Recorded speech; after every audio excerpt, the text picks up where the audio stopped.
Hello, everyone. I'm Allison, and I am the host of this year's Parks Accessibility Conference. We will get started shortly, but in the meantime, I wanted to make sure everyone knows how to access sign language and captions for this webinar. To turn on ASL, navigate to the bottom of the Zoom webinar screen and locate the globe symbol with the words interpretation written underneath. Click on that, and then click on American Sign Language. This will open up a new pop-out window with the interpreter that can be moved around your screen independently from the Zoom webinar screen. To turn on captions, again, navigate to the bottom of the Zoom webinar screen and locate the closed captioning symbol. It looks like a large CC with the words Show Captions written underneath. Click on that. The captions box will appear at the bottom of your screen and can be moved around the Zoom webinar window so that you can select the best place to view the captions on your screen. This will not impact how other people view the captions. You can also modify caption font size by clicking on the small triangle next to the closed captioning symbol and then clicking on Subtitle Settings. You will then be able to increase or decrease the caption font size. Thank you all. We will begin momentarily.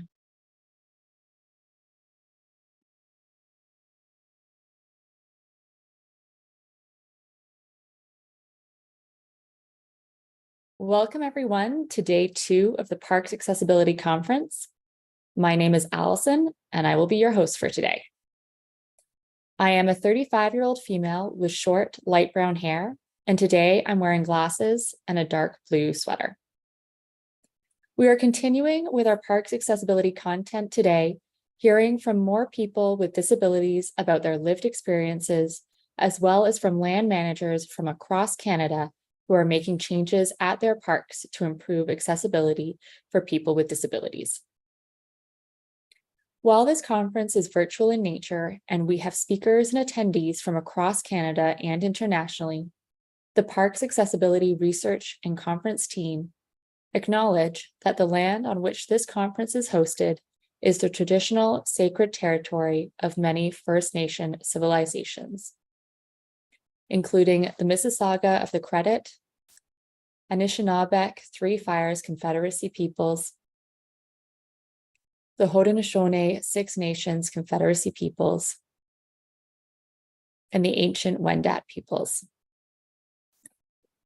The territory, which we refer to as Toronto, is ceded land covered under Treaty 13 between the Mississauga of the Credit Nation and the Crown.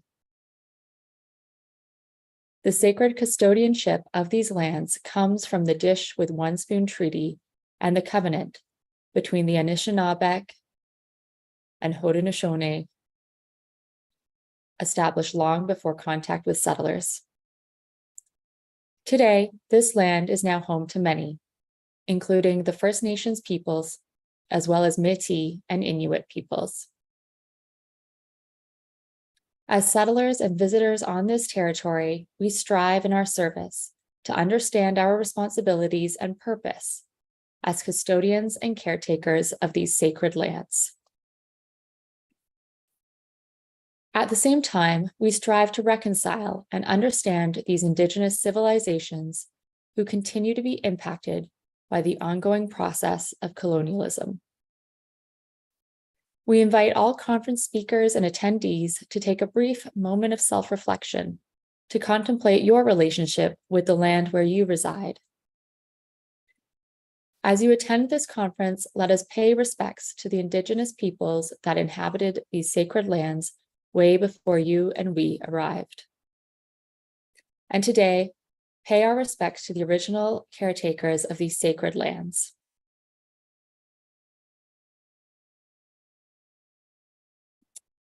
Thank you. Some housekeeping.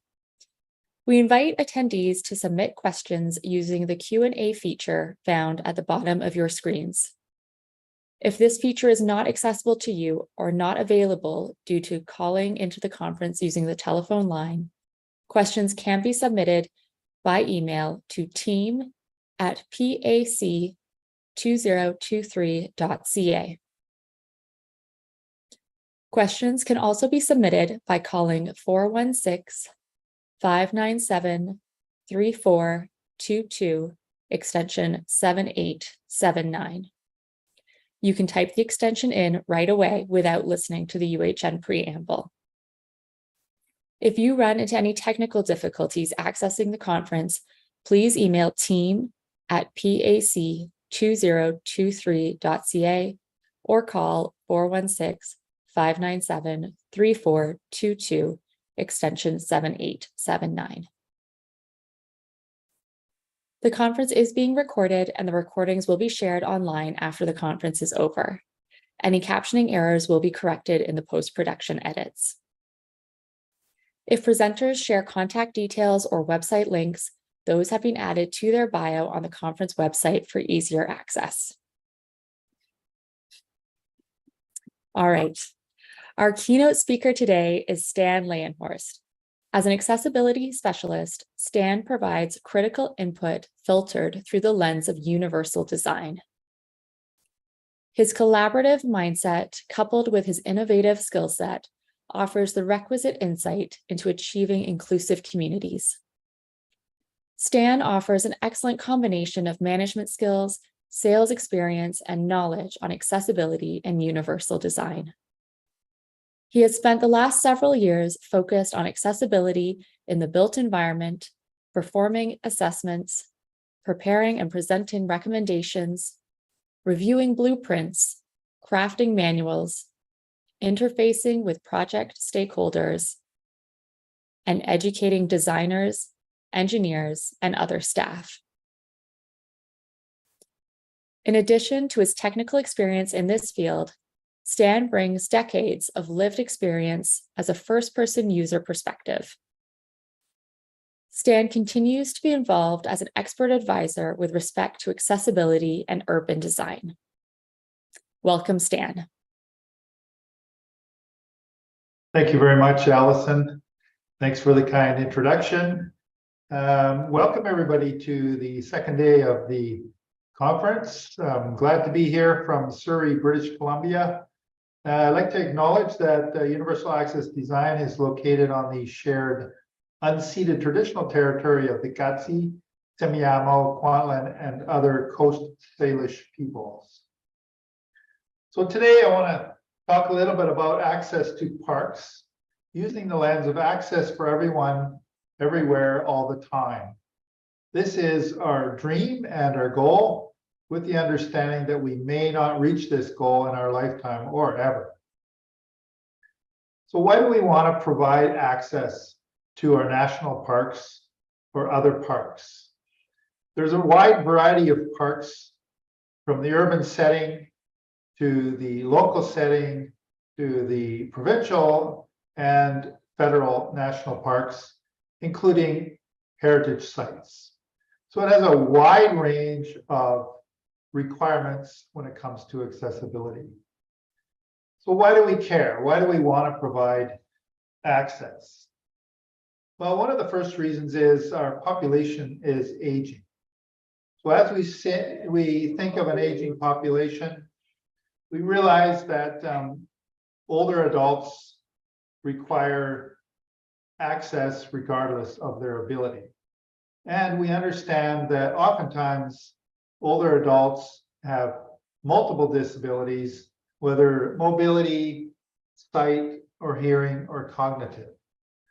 Additionally, we understand that older adults often travel with family members, and therefore we have a wide range of access needs, from small children to family members of any age. As this population ages, we realize that there are many benefits to providing access to the national park system. Additionally, people with disabilities have increased mobility. This is due to various reasons. One of them would be the better technology available on the medical side, and also better technology available for people who use assisted devices. So yesterday we were watching some people who engage in activity in parks who are using some very interesting modified or new mobility aids. And we have to consider, how do we provide access to everybody? Additionally, we have people with cognitive impairment, perhaps people with sight impairment, and people with hearing impairment, who we really want to have them access our parks, understanding that we're trying to provide an inclusive environment for everybody. Another reason why we need to provide access has to do with accessibility legislation. Nationally, we have now the Accessibility Canada Act, and as the design features and requirements are fleshed out, we realize that there are many requirements that relate to parks that need to be implemented. We understand that a lot of parks have been around for a long time, and there's a wide variety of design in the parks. Therefore, oftentimes they may not meet the standards that are required for people with disabilities. Also, and in British Columbia, we have the Accessibility BC Act, which kind of mirrors the Accessibility Canada Act.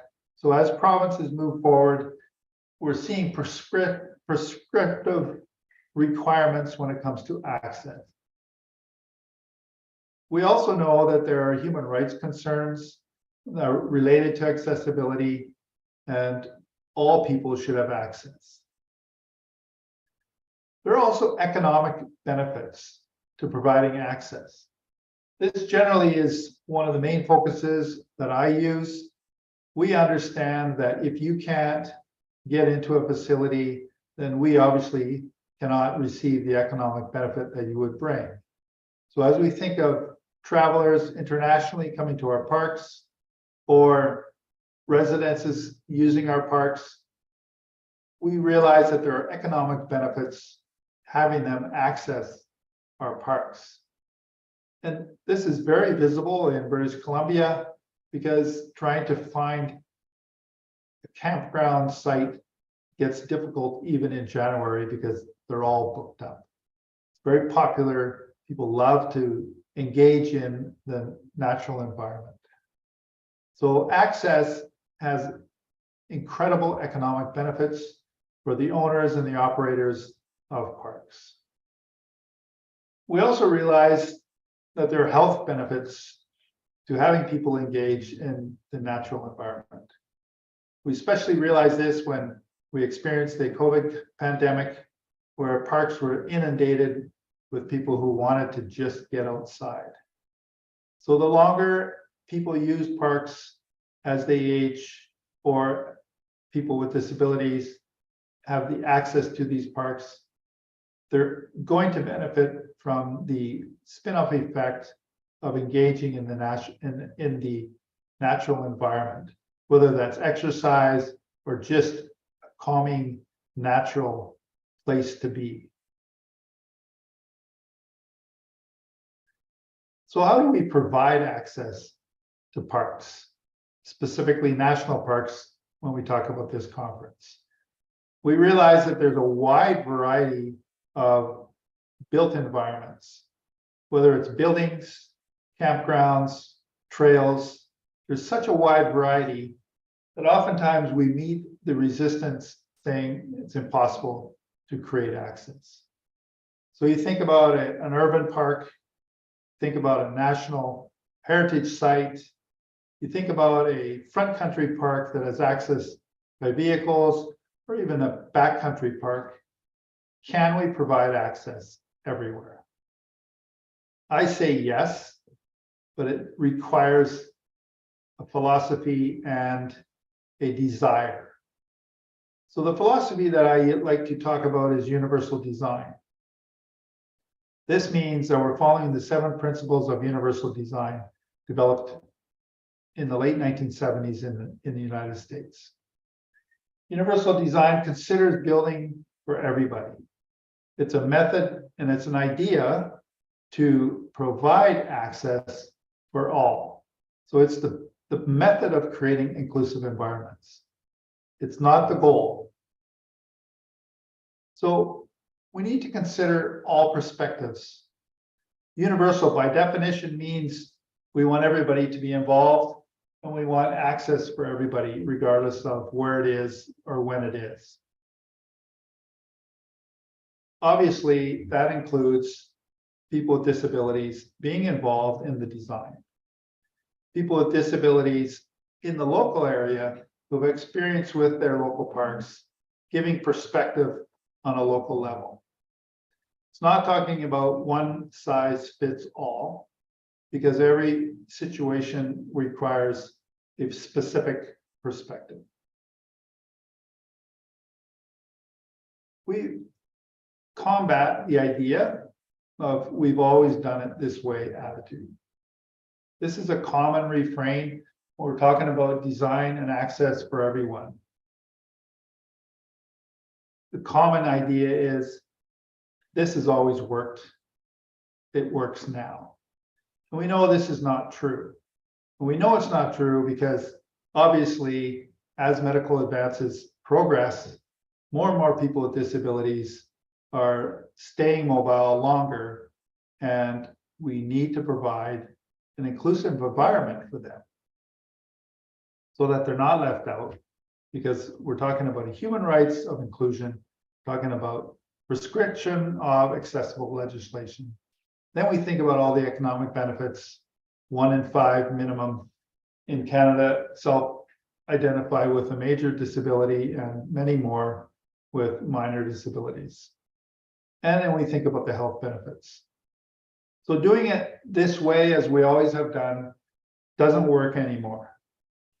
We need to include the perspectives of everybody, whether it's older adults, whether it's children.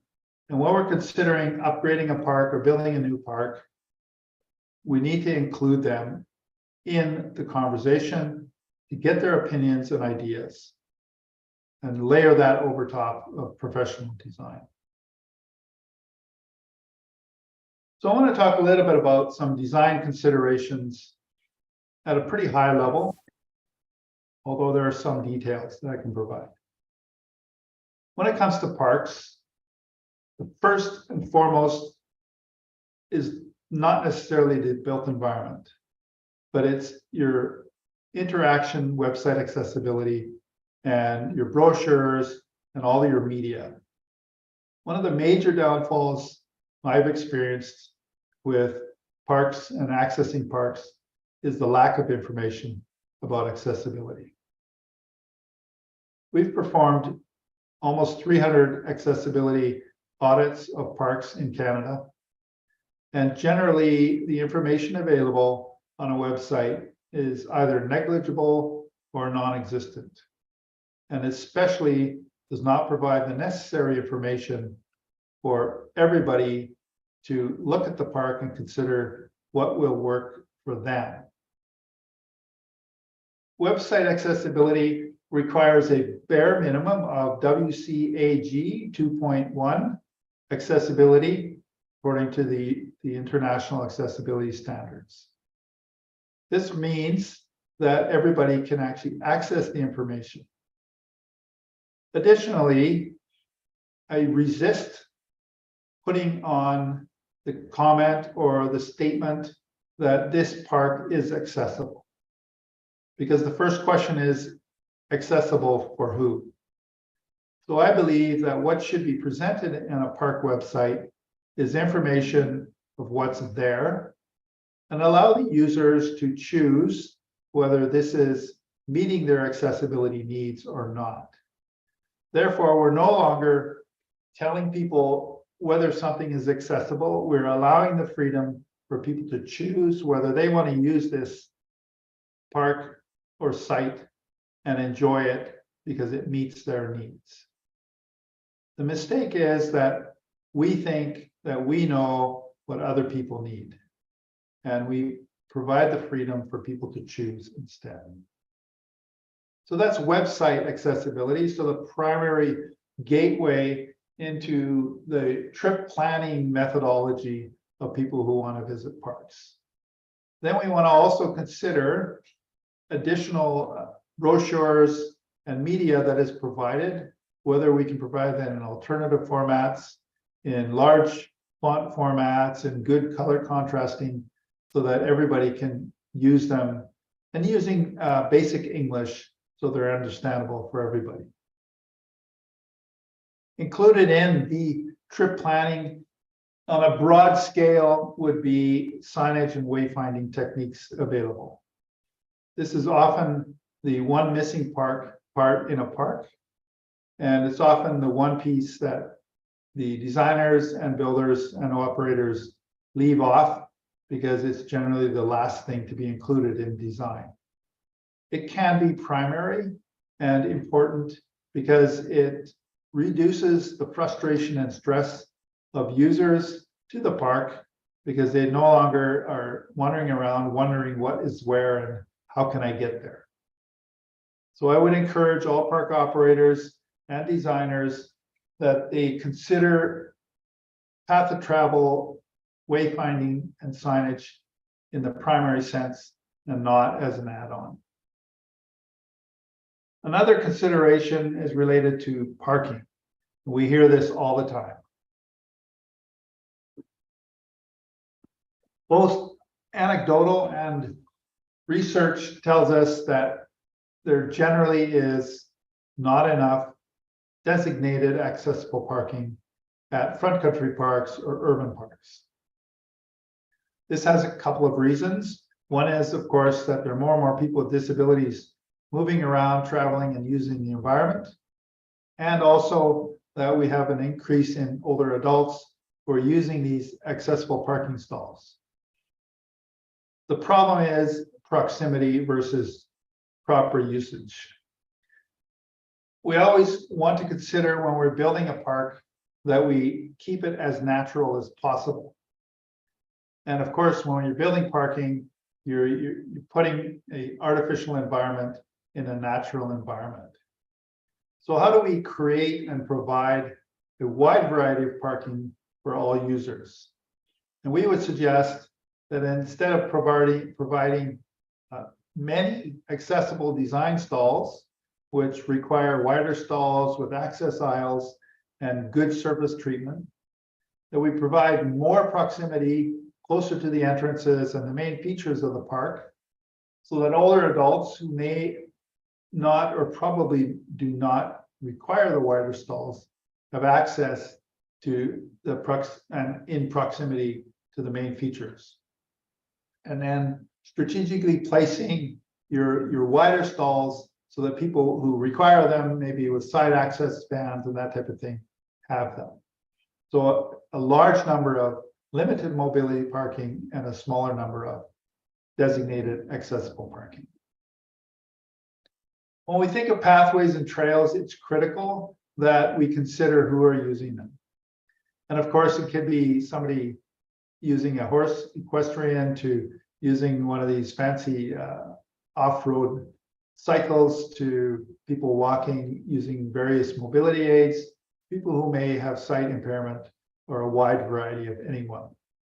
So what we want to do is create pathways that do not encroach in the natural environment as much as would be required in an urban environment like paving and everything, but still provide access so that all people can utilize it. Signage, again, is critical, especially when we have barriers along the pathway, that we have users know that these are barriers and these are what the barriers possibly could be, or this is the actual built environment, the slopes, the widths, the surface treatments. This is what you will encounter, and then you can choose whether you actually want to use it or not. So the key, in our opinion, is to provide at minimum access to the main features of a park. We understand that it may not be possible to provide access everywhere, but I would suggest that providing access to the main features, whether it's a dock or a beach or some outlook for viewing the beautiful nature, that these are the focus, including access to washroom facilities. We know that for users, especially older adults, the two main concerns are available seating, and washroom facilities. Providing access to these will bring in more people. The key to all of this is maintenance. Many times in our auditing experience, the design was pretty good, but the maintenance lacked. So when you come to an accessible pit toilet, which has all the features required for somebody to access and use it, there is degradation of the access to the pad. And if you're using a mobility aid, you can't use the washroom because you can't get to it. So maintenance becomes critical for access for everyone. This requires a prescriptive policy by park operators and park owners. The desire to maintain access to the features that are designed to be used by everybody at the foremost. So once again, and in conclusion, I would encourage everybody to provide access for everyone, everywhere, all the time, regardless of your environment, regardless of your park. Consider who's going to use it, everybody. Consider how we can provide access for everybody. Think universal design, and continue to build in such a way that this is possible. Thank you.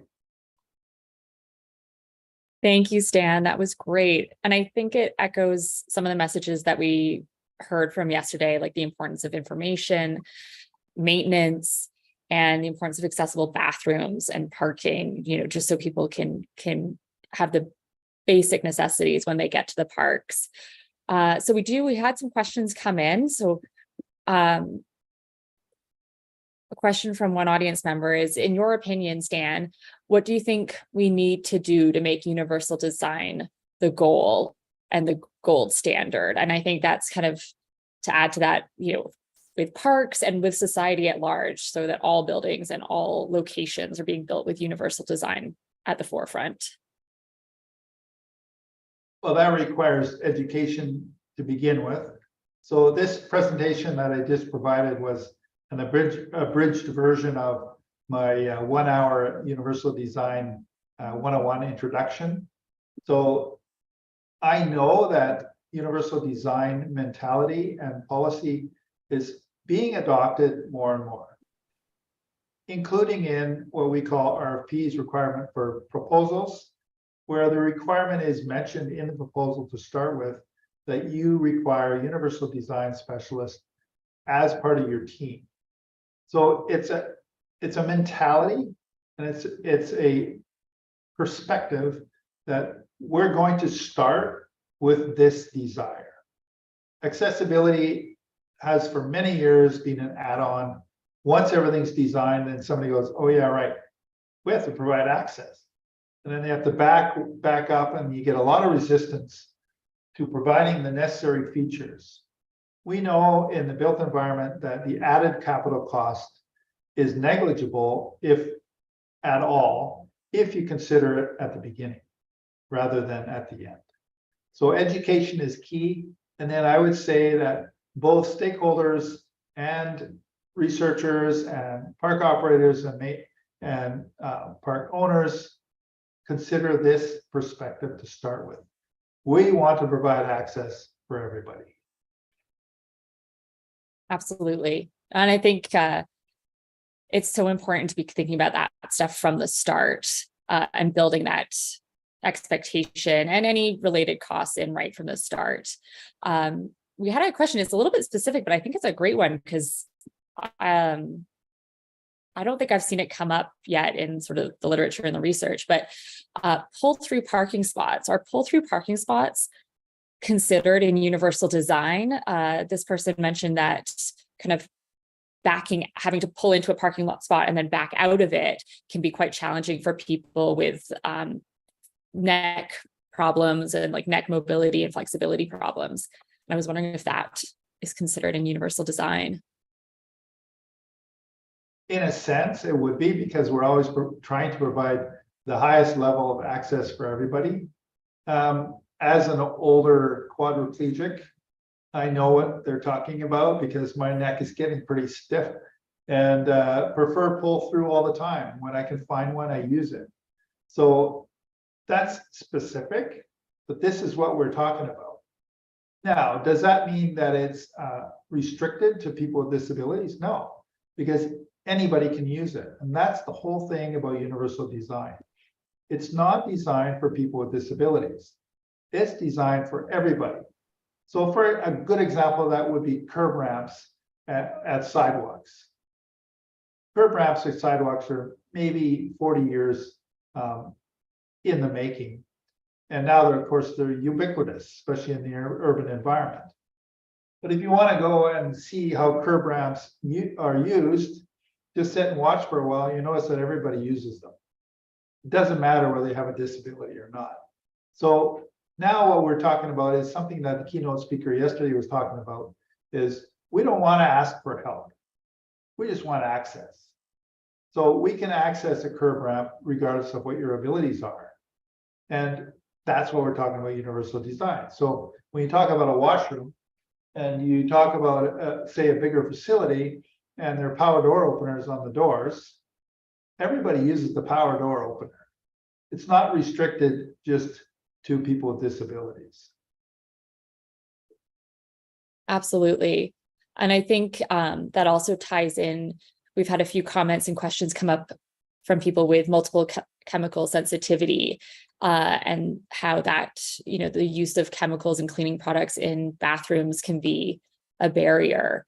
And I feel like there must be some sort of balance between ensuring proper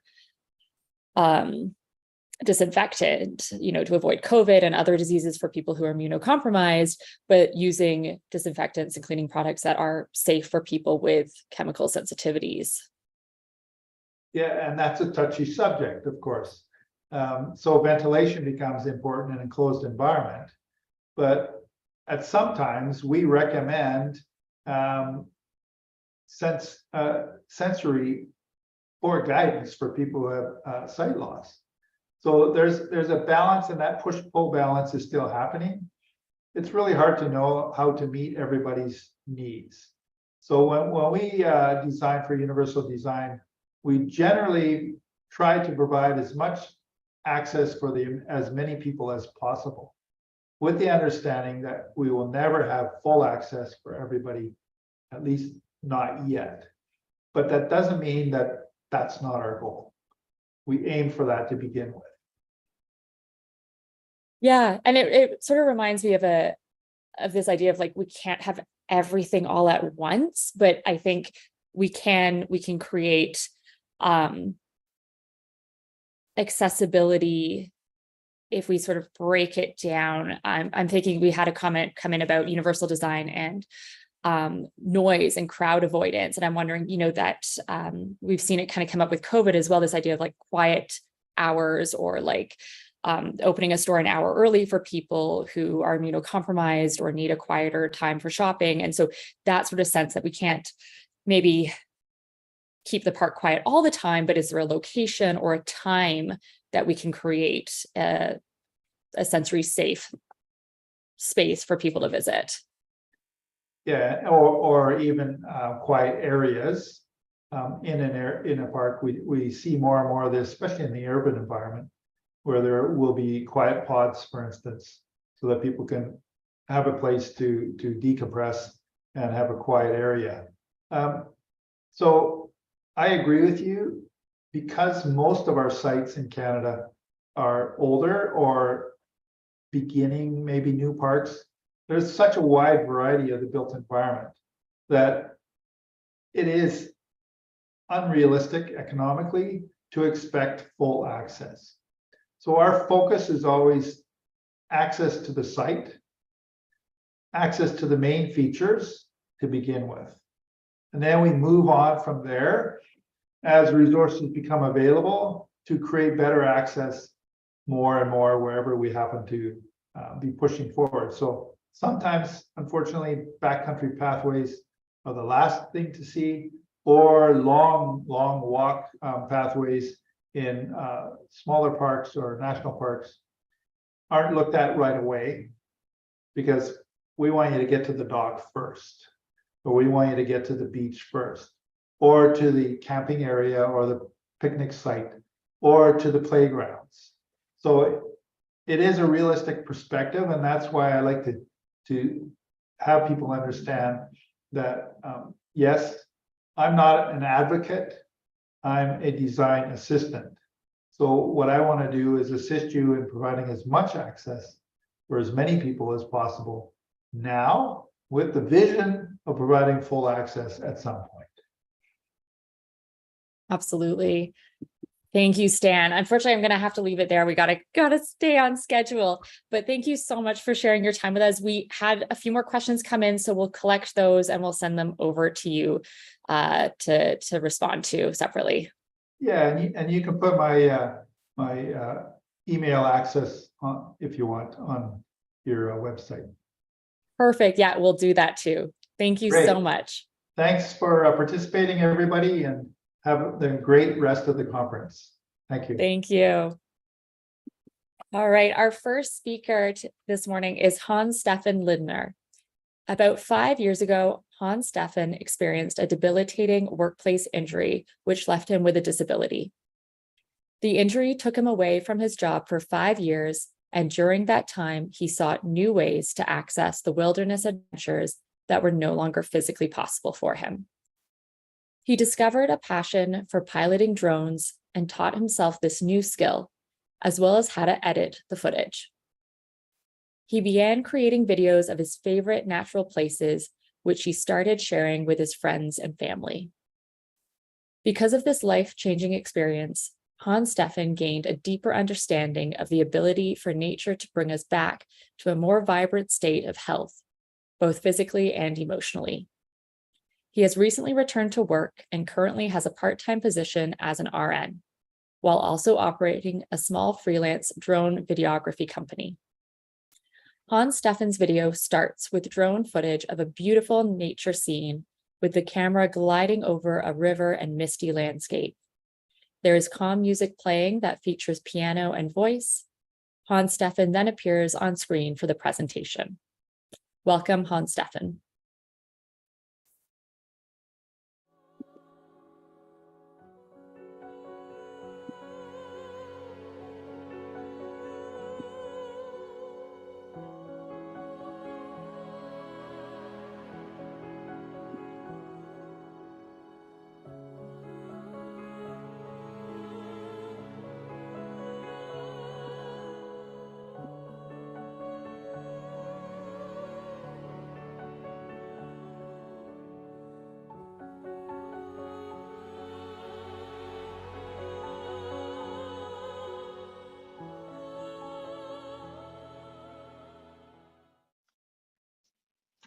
Hello, my name is Hans-Stefan Lindner.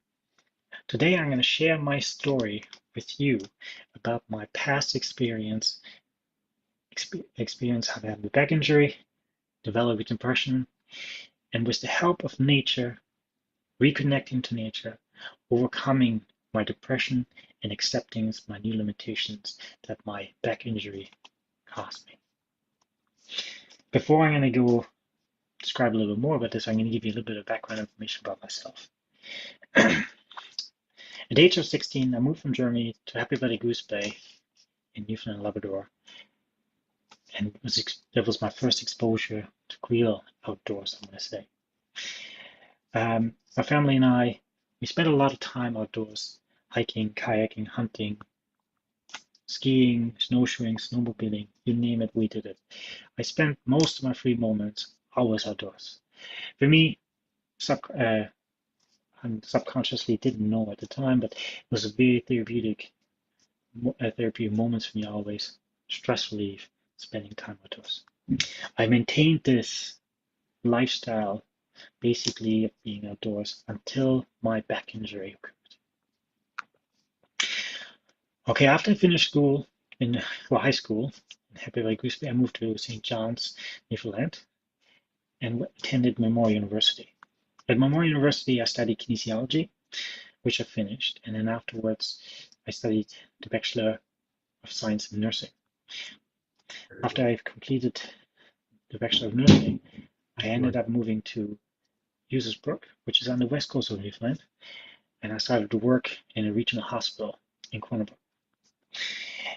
In the regional hospital, I started as a cardiology, general medicine nurse, eventually moved into women and children health, and then afterwards I ended up working in or studying critical care, working in ICU and ER department. About a few years before my injury occurred, I ended up moving into the endo suite, what we call, where I became a interventional radiology nurse and worked there. So that's my background work-wise and a little bit of history of myself. About 5 years ago, I on the way to work, walking down the stairs. In wintertime, stairs was not cleared, snow, ice on it. I ended up falling and injuring my lower back.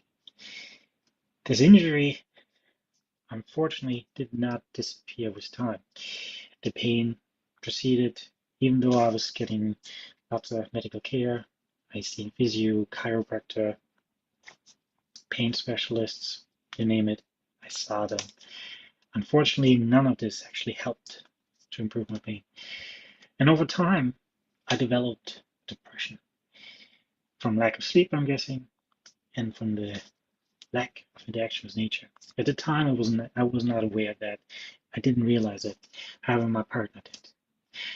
My partner, my wife, she always encouraged me to go back outside, but really after the surgery, I wasn't able to walk very far.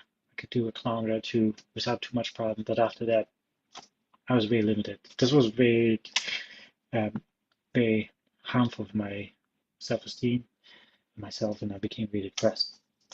My wife, to encourage me to go back outside, she suggested I should maybe perhaps get a drone. And I ended up, even though I was reluctant for it for a little while because of money problems and so on, I ended up buying a drone with my wife together. And that encouraged me to go back outside, which was wonderful. I still didn't walk very far distances. I still didn't have any walking poles and refused getting walking poles.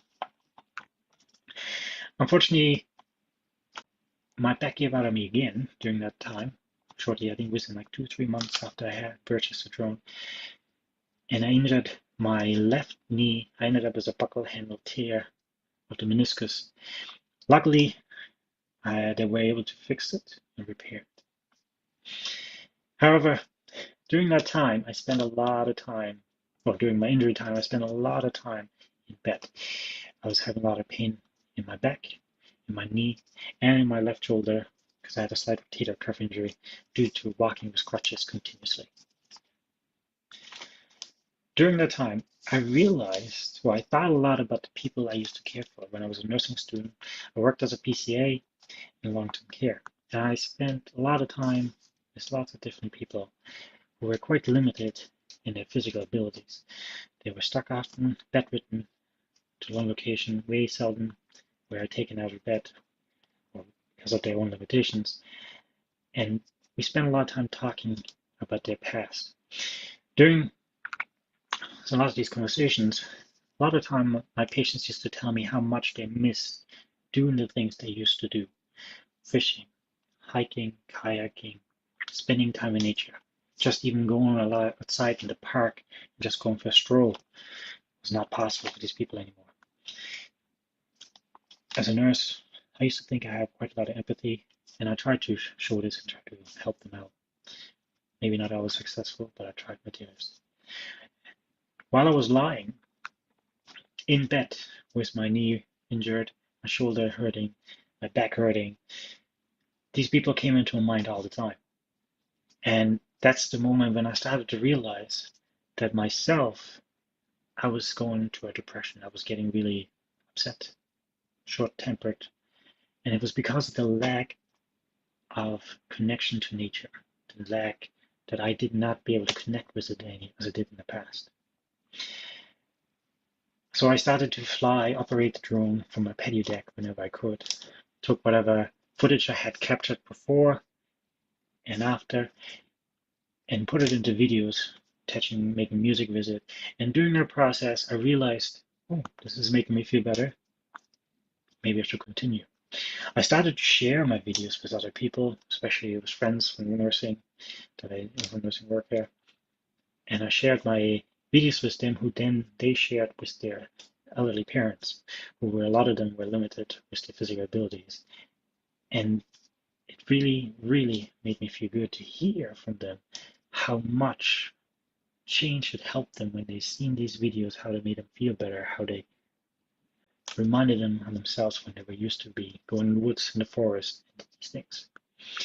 And through that process, I started to realize the importance of nature more and more every day, every video I took, with every adventure I did, capturing more footage, the more I started to understand how important nature is for all humans, regardless of what our limitations might be or might not.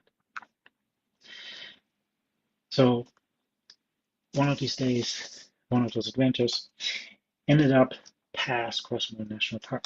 I should probably say that Crossmore National Park is about an hour and a half away from where I'm located. So I went past through it, and on my way back home, I remember thinking to myself, I was like, wow, what a beautiful place this is. If I could only capture this and share it with these people that I know, I'm positive I would make them smile again. That's how everything started more and more. I realized that that is something that I want to do. I love helping people, hence I became a nurse. I enjoy when I see people smile, when I know I can make a difference. And that's when I wanted to get back into nature more. I was still a bit limited because I was on crutches. And once my crutches disappeared, one of my physicians suggested I should try walking poles again, which I then reluctantly in the beginning started to use. But as soon as I noticed the difference these poles did for me, how much longer I can walk, it was a no-brainer for me. Same as the drone, it managed to enable me to move on beyond where I was. That's when I got in contact with Crossmore National Park, requesting that I could fly in the park, creating these videos that I was hoping for. Over a period of time, I ended up getting permission to fly, because it's illegal to fly a drone in any parks of Canada, or any parks there, without the permission of the park itself.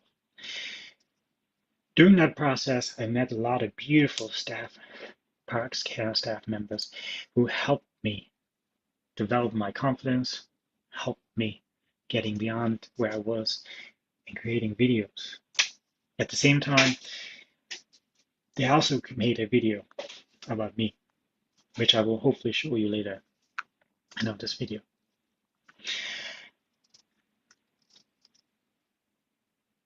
It was those moments when I was with the Parks Canada staff, walking, hiking through these trails, capturing this footage, thinking of how I can present the beauty to other people, to make them smile, to make them happy. That's when I realized how therapeutic nature, and that's when I really I started to understand how nature has such a positive effect on human beings, regardless of what limitations we may have or not. That was the moment when I was like, you know what, I really want to help people more. So how can I do this?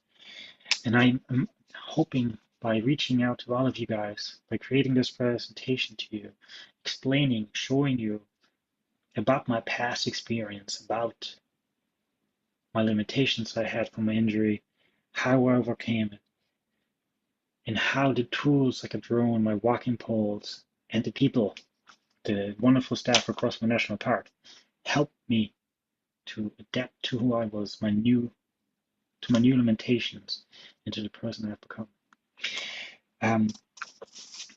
I cannot express enough, or not strongly enough, how I feel it is important for every human being to have contact, to get out in nature,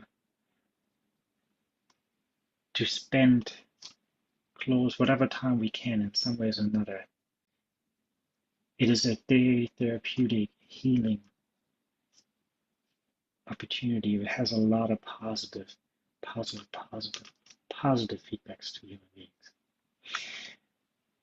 this project that right now is happening, Parks Accessibility Conference, for example, I cannot stress enough how important it is that we make Parks Canada accessible to all humans, regardless where we are located, what our limitations are, what we can or cannot do. It needs to be accessible for everyone in one way or another. So I hope you understand what I'm trying to say and what I'm trying to bring across. I thank everyone for giving me the opportunity to speak at this conference and to explain my past experience with you. And I hope this will make a difference. There's a saying, what we call it, a picture is worth 1,000 words.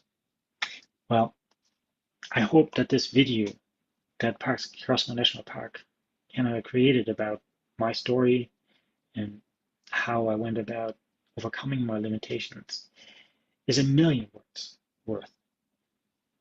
And hopefully you like it. Thank you very much for listening to me. Thank you very much for giving me the opportunity to express my thoughts and feelings when it comes to making Parks Canada accessible.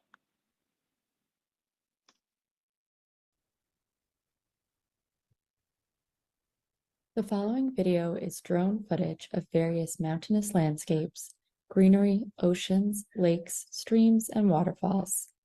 Footage also features Hans Steffen flying his drone and hiking. This is the story of Hans Steffen Lindner, who injured his back and started using a drone to explore nature in a new and different way.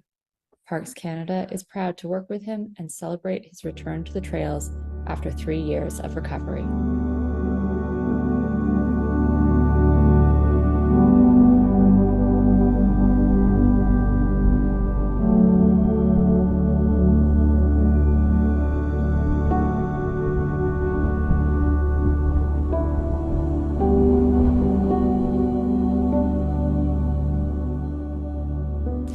Well, my name is Hans Steffen Lindner. I live in a small little place called Husersbrook, which is a small mountain village near Corner Brook. I'm originally a registered nurse working for Western Health. In 2018, in early January, I injured my lower back. I fell on a set of stairs that was covered in snow and ice. I developed lower chronic back pain that really slowed me down affected my mobility for walking. I had difficulties walking any distance at all. I could already do kilometer and a half without too much problems, but anything above that, I would push it beyond my physical limitations.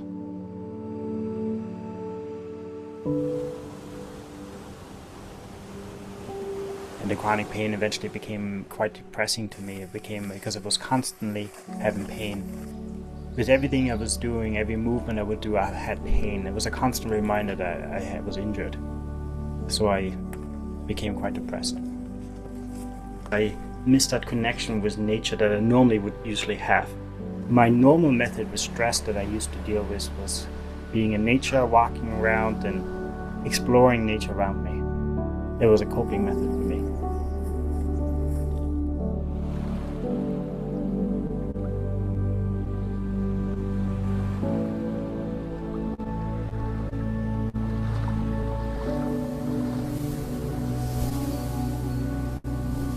So the drone itself was suggested by my partner in crime. She saw me always being sad and feeling disconnected from nature, and she knew that how important nature's role played in my life. And she thought with the help of the drone, I would be able to reconnect with nature by going back out there, by going for little hikes, knowing that I wouldn't be able to finish maybe the full hike, but with the drone I would be able to finish the full hike. It helped me to cope and overcome with time my limitations, or accepting my limitations.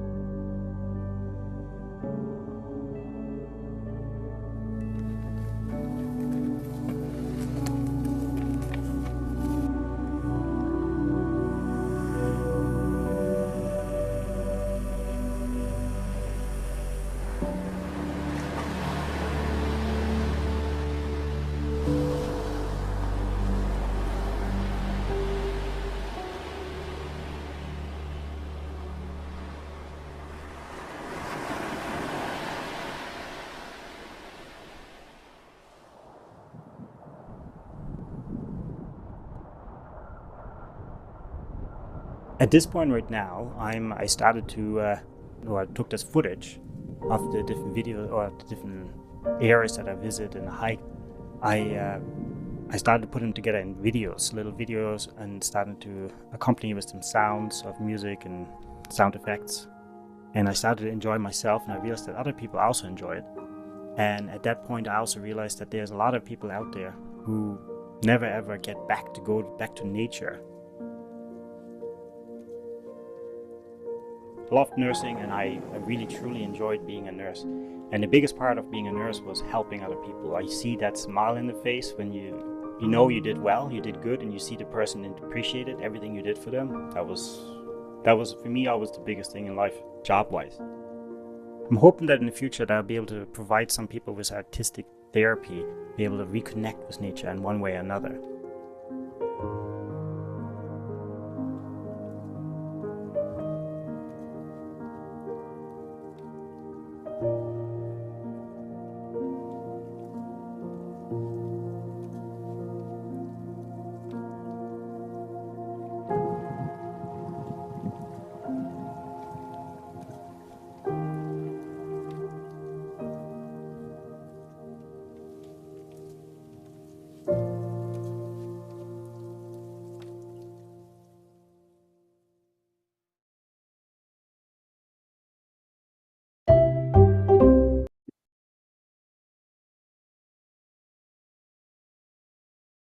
Thank you, Hans Stefan. That was wonderful. The footage of Gros Morne National Park is just stunning.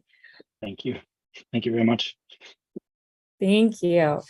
All right, so I did have a question for you about if you had any recommendations or suggestions for other parks that want to start using drones to improve accessibility while also balancing that need to restrict drone access so we don't have everyone turning up at parks flying their drones. Any recommendations? I want to say it's probably very to turn on each park itself. That's kind of making the guidelines itself, what you can and what you can't do. I mean, there's guidelines in general, like what you're allowed to do, how to go to the process itself. But I would imagine, or would say it's probably more depending on each park itself, what they can offer and so on the location itself.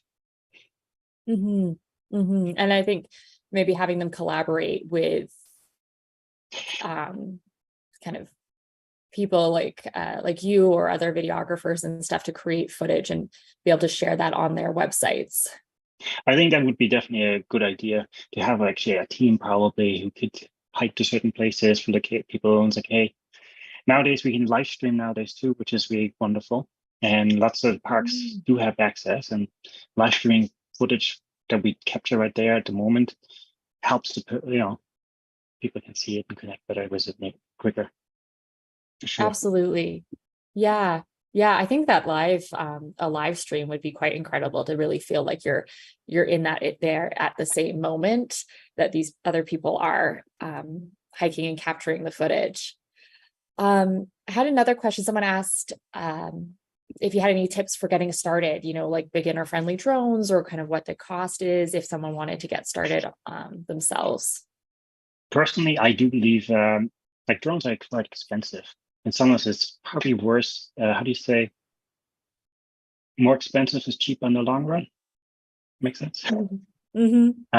So I wouldn't just go with any drone. Probably DJI makes a really nice Mini 3 Pro, as it's called, and it's a beautiful little drone. It's 249 grams, so you don't necessarily have the license, and the range is quite good. And it does a beautiful job with the footage itself that it captures.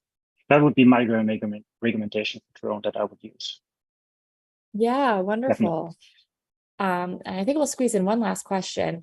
Someone asked about how this sort of drone footage opportunities differ from the footage available through Google Street View or just kind of stock photos.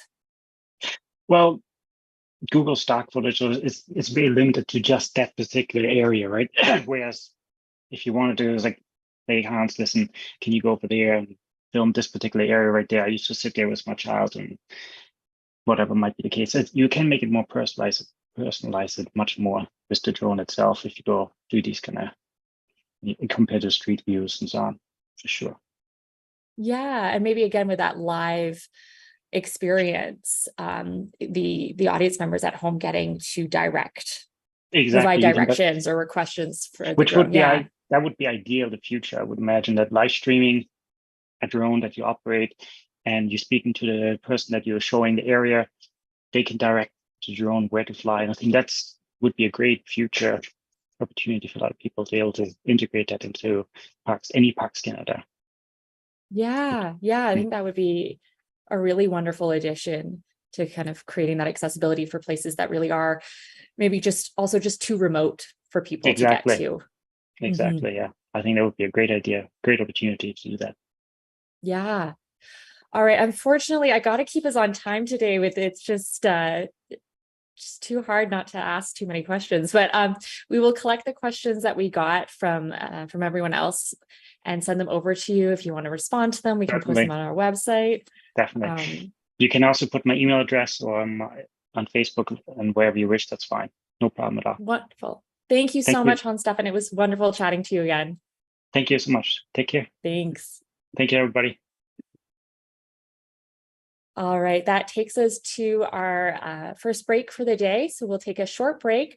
Our next session will start at 12:15 p.m. Eastern Standard Time. We're running a little bit behind schedule, so we're just going to shift everything out by 5 minutes. Please use the next few minutes to take a screen break, get some fresh air, or move your body. Thanks.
Here at Toronto Rehabilitation Institute, we have an exciting research opportunity for people who use mobility devices. The advertisement is titled, "Have Your Say in Designing Accessible Public Spaces." We're looking for people who use wheeled mobility devices to participate in this research study. We want to learn how dimensions of the spaces you use can be improved to make public spaces more accessible to navigate. Findings from this study will be used to develop building policy and design guides to improve accessibility in public spaces for Canadians who use wheeled mobility devices. To participate, you must be at least 18 years old, live in Canada, and use a wheeled mobility device such as a manual or power wheelchair or mobility scooter during everyday functional activities. Participants will be asked to attend a single session, approximately 3 hours long, and use their wheeled mobility device to maneuver through a set of paths and perform other daily activities, such as reaching to push a button. A series of questionnaires will also be completed. The study visit will take place at one of the following locations: Toronto Rehab University Centre, located at 550 University Avenue, or Toronto Rehab Lyndhurst Centre, located at 520 Sutherland Drive. Participants will receive an honorarium to compensate for their time and travel costs, such as taxi, parking, and gas money, associated with participating in this study. For more information about the study, please contact Allison Novak at 416-597-3422 extension 7878 or by email at allison.novak@uhn.ca. Thank you so much and enjoy the rest of your conference.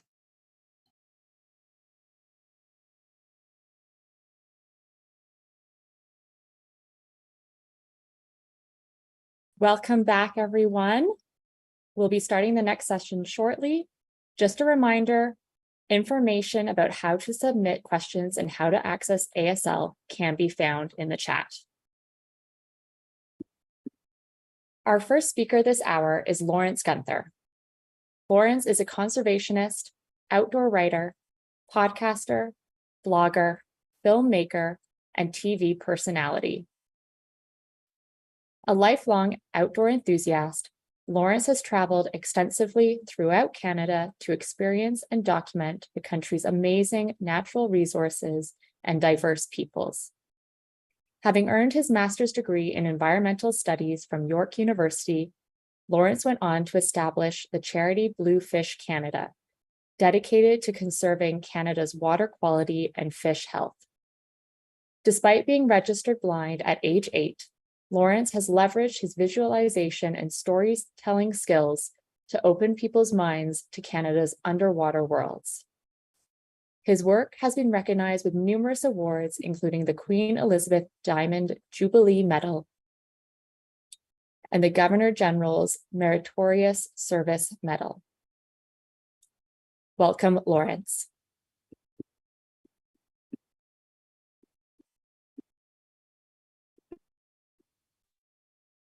Hi, I'm Lawrence Gunther. I'm the founder and president of Bluefish Canada. We're a charity dedicated to water quality, fish health, and the future of connecting young people to nature through outdoor adventure, like fishing. We recently acquired a property, 6 acres, or about 4 hectares, 1,350 feet of shoreline, or about 400 meters of shoreline, with a 1,700 square foot cabin. It used to be a former kids camp. This is off-grid in Quebec. No electricity, no hydro, no running water. This is off-grid.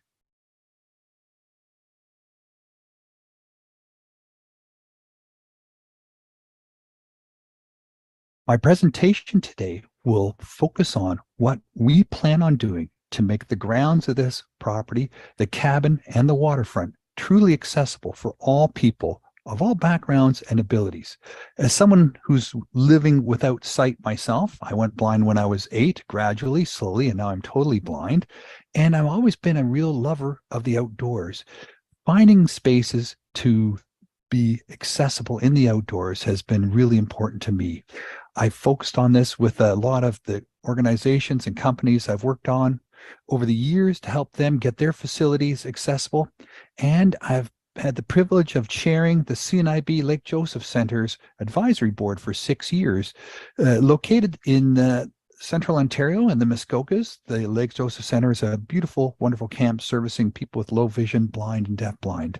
And now we're also happy to announce that CNIB is supporting us in getting this new project of Bluefish Canada off the ground and making it a real showcase of accessibility in outdoor adventure. Let's talk a little bit about the research station. This is the cabin that has 24 bunk beds in it right now. It was built in 1996. It's off grid. There is some electricity. They did run it with a generator. We're going to be putting in solar energy. We're going to be putting in running water, all sorts of equipment, and we're taking out the bunk beds. Yeah, we're going to turn it into a residential space for researchers from universities and other places who want to do research on fish and fish habitat and need a place to stay. So we'll put in accommodations for 6 to 8 researchers of all abilities. That means getting into the cabin, we'll have to have wheelchair access, wheelchair accessible doors, wheelchair accessible bedrooms, kitchen. The whole facility will be fully accessible to people who use mobility aids and people with low vision and blindness. So we'll have contrasting colors, contrasting lighting, good lighting that can be adjustable, no glare lighting. We will have tactile indicators on the floor. We will organize our furniture, and the layout will have a flow to it. So even if there is some open concept, it won't just be a sort of puzzle that people have to work their way around. It's not a huge cabin, but we want to create a space that really flows for everybody, regardless of their abilities. That doesn't detract from their usage. It doesn't distract them from what they're doing.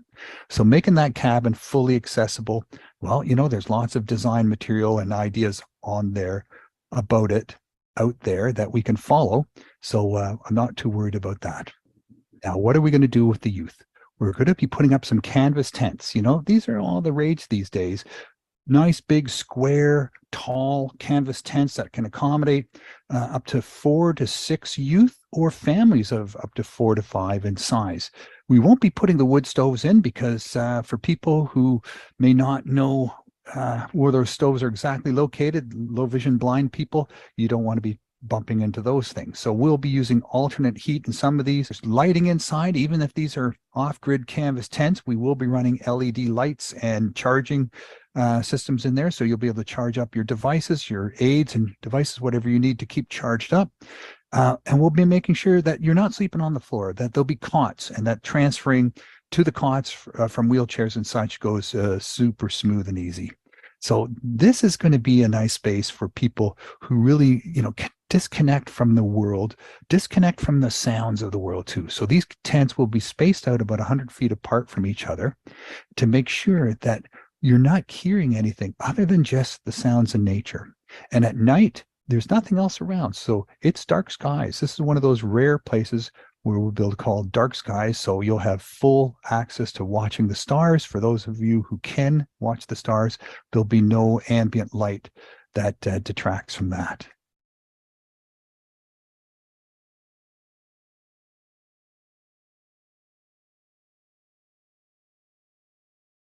Now let's talk about the exterior, the grounds.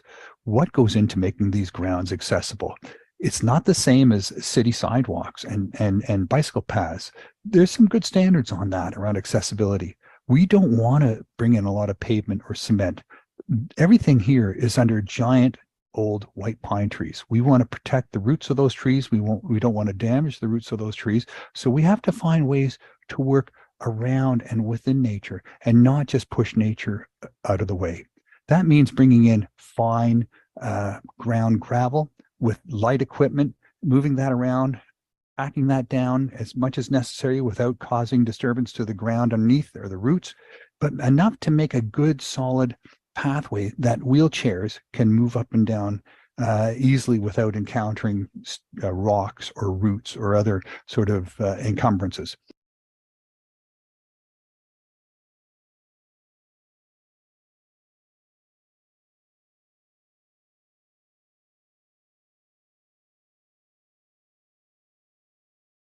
this also applies to people using white canes or guide dogs. You need to have that tactile indicator to know that you're still on the path. Nothing's more disorienting than to find yourself off a path onto a grassy field or into the forest with no real tactile indicators or audible indicators to tell you which way to go. Without having something under your feet, it's really hard to go in a straight line if you don't have the vision. Even if you have some vision or low vision, in low light conditions or extreme light conditions, depending what your condition is, you might find that what vision you have isn't providing you any help at all. So we need to count on other things besides visual to make sure everybody can move around safely through the forest without getting lost. Now, fortunately, the property, like I said, is just about 7 acres, about 4 hectares, and it's about 400 meters of shoreline.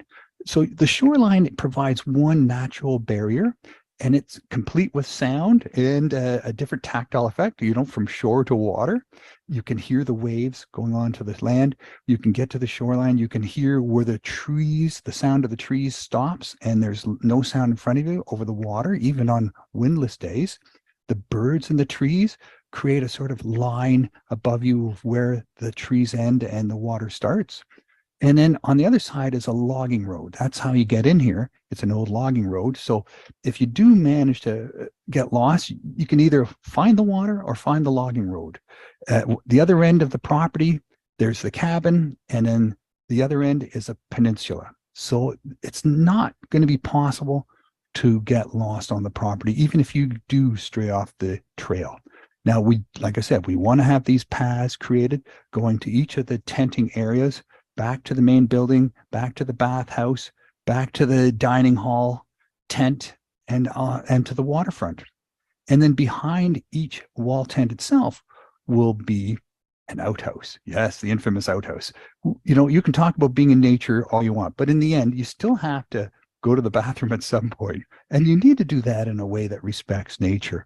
The best way to do it without disturbing or destroying nature, without, grinding big holes into the ground and leaving behind messes that really don't decompose properly.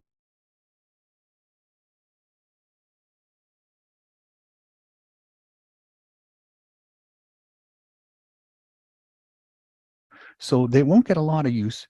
We'll be putting tents like structures above them just to give you some privacy and keep the bugs off you when you're using the facility. But the tents will be quite large, so you'll be able to bring your wheelchair inside the tent. There'll be room for 2 people in case you need help transferring. The boxes will be the right height for transferring. We'll be making those boxes out of a smooth, cleanable material. So when you are transferring, there's no risk of getting slivers or picking up a disease or virus or dirt from the top of the box. We'll be putting some grab handles on the top as well to help you with that transfer. And so these were for nighttime uses. Back towards the cabin, we'll be putting up a bathhouse, a fully accessible bathhouse. There'll be 2 non-gender specific bathrooms in that bathhouse. Each bathroom will have an accessible toilet, accessible sink, and an accessible shower. Non-gender specific. I think it's better, than sharing a large bathroom. If you have your own bathroom where you can get done what you need to get done, 2 of those should be sufficient to serve 25 people. And we'll also have a fully accessible bathroom inside the cabin as well. So that's your bathroom needs. How do you get to the bathroom at night without getting lost? The best way is to have a small path, but we don't want to be putting gravel everywhere. So in this case, we'll be making sure we'll be just using a nice path that avoids the stumps. We'll be putting the boom boxes not too far from the tents, far enough to give you privacy, but not too far that the noise carries to the people inside the tent. We'll be stringing guide ropes from the tent to the boom box. So when you're traveling at night or in the dark, you just take the rope attached to the door, near the door of the tent, and you just follow that rope and it'll take you right to your boom box and back again. So no chance of getting lost. And for people using wheelchairs, we'll make sure that there's proper ground cover there to make sure you can move over the ground properly in your wheelchair as well. Now, if there's no wind and there's no birds in the trees and there's no waves making sound along the shore, there's other things we need to incorporate as well. Natural sound emitters. So we'll be using solar sound emitters.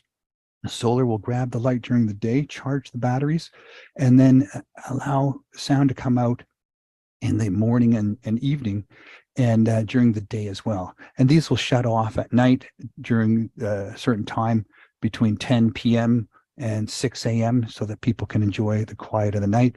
And these sound emitters will have natural sounds, bird sounds, squirrel sounds, owl sounds, different sounds in nature. So each cabin, each tent, each specific area on the property will have its own sound.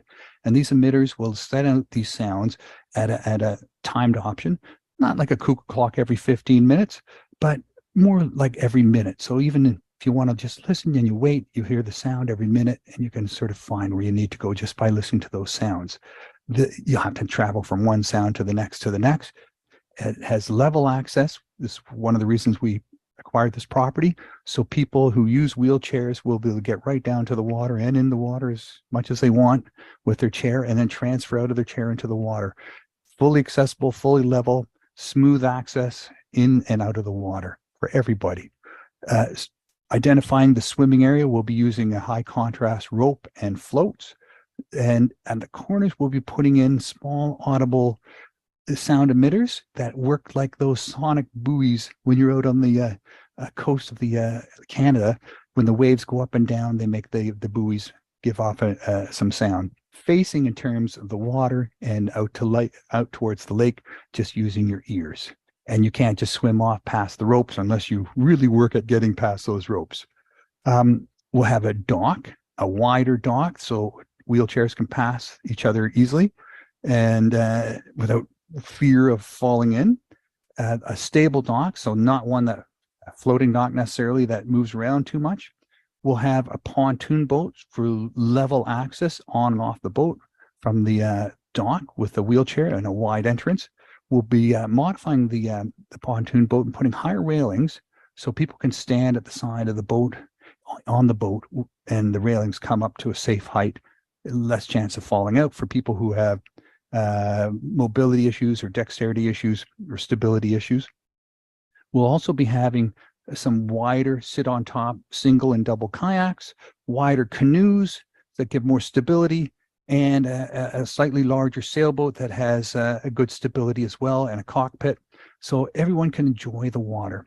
It's important to be able to get out on the water and have that experience of navigating with your ears, with the feeling of the wind in your face, with the sound of the waves, with the sound of the shore, other sounds of things going on the shoreline, and some technology as well to help with the navigation on the water as well. Acquiring, we'll be getting some of these buoys that we can turn off and on remotely, and we can station them around different parts of the lake. So if you want to paddle a longer distance or sail a longer distance, you'll be able to trigger one of these buoys, paddle out to that buoy, come back and hear the sound back at the waterfront as well, and make that traverse as many times as you want. Little races or just have a good paddle for the fun of it. We'll also be having some quads. ATVs may be fun, but they're like motorcycles with four wheels. Quads offer actual seats and more stability, more security, and actual 5-point seat belts. So people that don't have full stability, and everyone can be sort of strapped down inside the quad. These quads will be 5-person quads, so they'll have a bench seat in the back and a bench seat in the front, and to carry people to and from the various research centers. Now, the whole point of bringing young people up to this camp and this research station and having the researchers there is to provide young people with an opportunity to work alongside researchers, to understand the science, the technology, and all of the rest of it that goes into understanding habitat restoration, resilience of nature in the face of climate change, and what we need to do to make sure the fish are healthy and plentiful and they're going to be around for future generations. We'll be bringing in traditional knowledge, local knowledge as well, and blending that with the science of what we're learning in terms of best practices for safeguarding these resources for many generations to come. A lot of young people are interested in understanding nature and connecting with nature. There's a lot of concern that, nature might not be there in the same way it is now, and we need to do something about that. And let's face it, environmentalism hasn't been the most integrated or diverse group in the past. And there's a big movement to make a change there. There's a big movement to get more diversity, more equity, more inclusion into the environmental movement. Bluefish Canada is an environmental group in many ways. We're a group that believes a lot in conservation, but we also believe in foraging and connecting with nature through foraging and fishing. If you can eat nature, it's healthy and it's strong, and you'll be strong, but we have to give back to nature as well. As someone without sight myself, I think I have some strength in terms of visualizing the underwater world and my storytelling ability to convey that information to others. I'd like to challenge all of you out there to join me in this and become voices of nature. Thank you so much.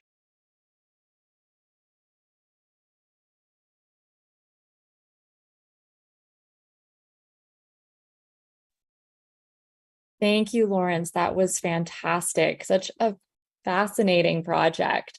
And I loved the idea of sound emitters to assist with navigation and utilizing nature sounds to align with the integrity of the surroundings. Yeah, no, it's something I learned participating in the international sailing regattas around the world. They use some of this technology, and I've been working on my own little project, the blind fishing boat, for over 15 years now. So, it's a little plastic boat with an electric motor equipped with all sorts of sound emitters and talking systems and sonars and things like that. So trying to figure out how to navigate on the water independently has always been a big passion of mine. Wonderful. Yeah. And I think, again, it just speaks to how there are so many innovative solutions for accessibility challenges if we just pay attention and really think about them. For sure. I've been visiting a lot of national parks in the United States and Canada over the years, and have seen some great successes in terms of how they've tried to reach out to people with other sensory disabilities, beyond accessibility for people with mobility issues. And I've seen a lot of failures as well. And I think we've got a lot of room for improvement. I was just reading the minister's roundtable report on accessibility that they held earlier this year, and their learnings. And, they covered a bunch of different topics, and accessibility was one of them. And obviously they heard us, but I think there's still room for improvement for sure. I mean, based on, Braille signage is one thing, and wheelchair accessibility is a second thing, but there's a lot more that can be done. Absolutely. Absolutely. And I think that's a great little segue. We had another kind of comment come in, just encouraging all of us to be thinking about multiple chemical sensitivity disorders and people having severe reactions to fragrance chemicals, and just really thinking about that when we're talking about park accessibility, and especially when it comes to things like the visitor centers, the bathrooms, the accommodations, and making sure that's accessible too. Mm-hmm. Absolutely. Absolutely. And so I had a question about the timeline. Like, this is such a great project and very inspirational. And I'm just wondering if you know what you're looking at in terms of timelines and getting this open to researchers and the public. We hope to be receiving our first guests in summer of 2024. That's the plan. So right now we're still in the process of working with architects and exterior and interior designers to develop a comprehensive plan of all the work that needs to be done, organizing the timeline for that work, and getting quotes from contractors to do the work. It's important that we don't want to do things twice, and we don't want to do things badly. We want to make sure we're using our resources properly. We're spending money where it needs to be spent, and we're getting the most impact for our dollar. But a lot of this stuff is going to be, developed as we go, because there's not a for some of the trickier accessibility challenges, like we're really off grid, right? So, how do you make sure that people are safe and having a fully accessible and as independent experience in the outdoors without putting them at risk? So it's balancing risk with the experience. And so you can imagine there's a lot to take into consideration, right? Like who decides how much risk is acceptable, and that changes from individual to individual. And then when it comes to youth, there's also youth under 18. They can't really make those decisions for themselves necessarily in terms of risk assessment and risk tolerance. So we have to have baseline levels of accessibility and risk acceptance, and then as well offer people the opportunity to push beyond that. Those people who have the capacity and the right to do that, to make those decisions for themselves. One thing about being a person with a disability is it's easy just to be told to sit down, and that's the safest thing to do. But as adults and as independent thinking people, we're allowed to take risks. And what does that look like? And is it informed risk? And is it, is the risk acceptable for the people who operate the facility? So there's a number of conversations that have to happen around that. And lots of different parties have to be part of that conversation. I think that's a super big part of accessibility in the outdoors. Absolutely. Yeah, I think that is almost like a pinnacle of the conversation is that risk, that appetite for risk for everyone involved.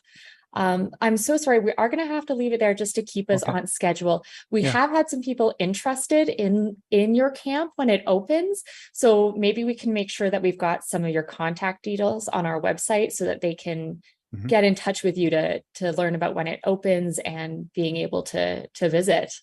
In the meantime, you can reach us at info@blindfishingboat.com. info@blindfishingboat.com.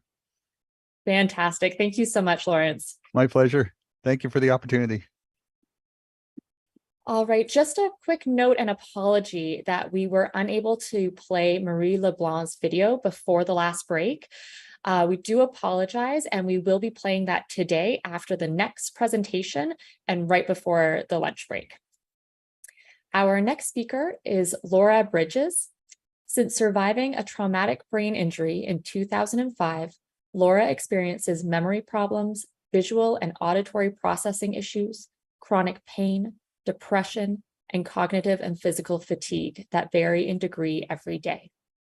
She is a committed proponent of and for the hidden disability community.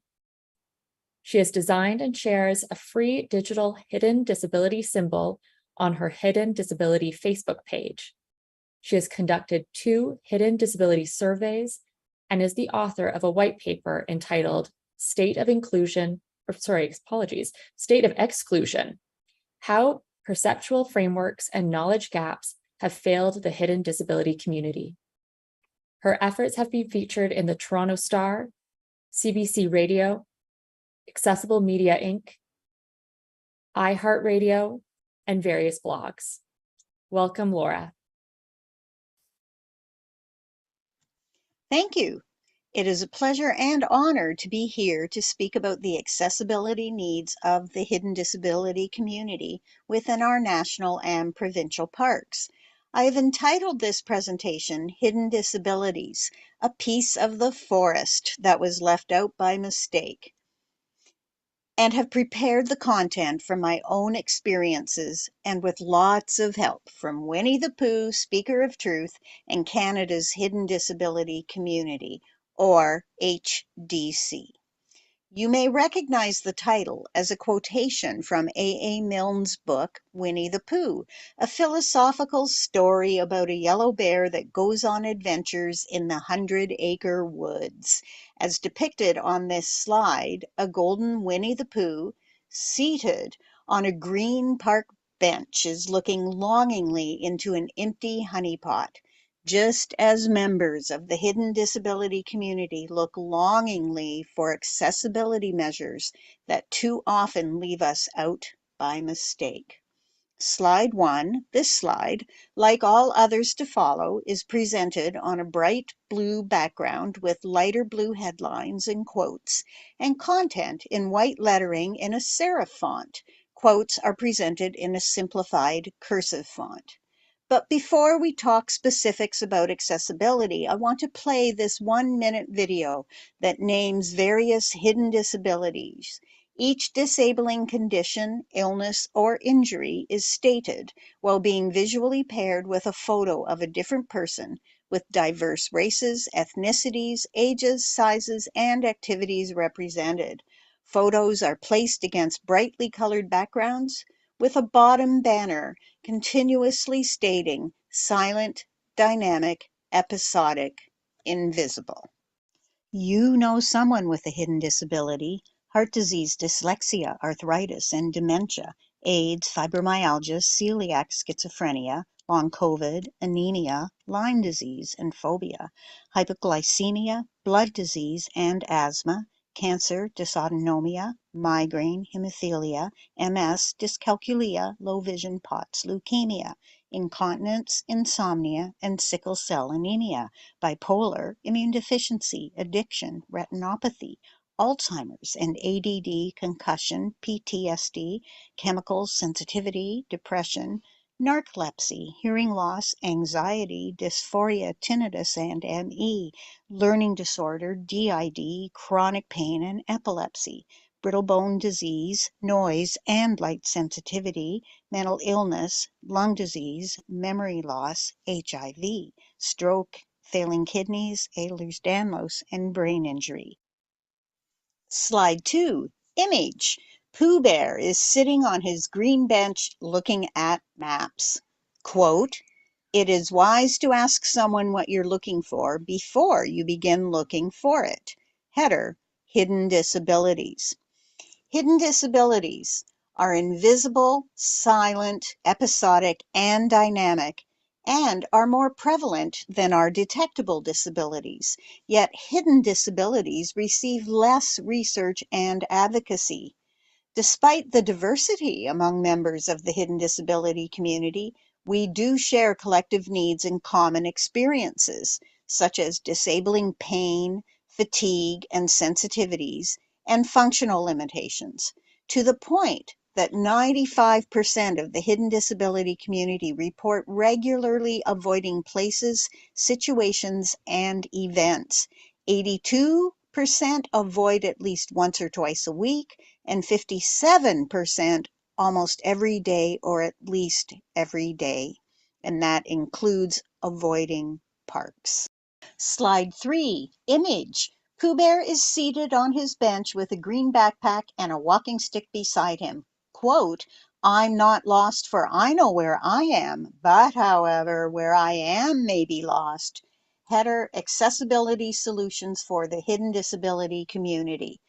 Because accessibility has historically been directed toward mobility, communications, and information technology, accessibility solutions for the hidden disability community must be expanded to address impairments or limitations in behavioral, cognitive, all forms of communication, emotional and psychological, physical, and sensory functions. Measures must also help correct these systemic obstacles and social and economic inequities that are the daily realities of the hidden disability community. Slide 4, image. Pooh Bear and his honeypot bounce down the right side of the image. Quote, "If possible, try to find a way to come downstairs that doesn't involve going bump, bump, bump on the back of your head."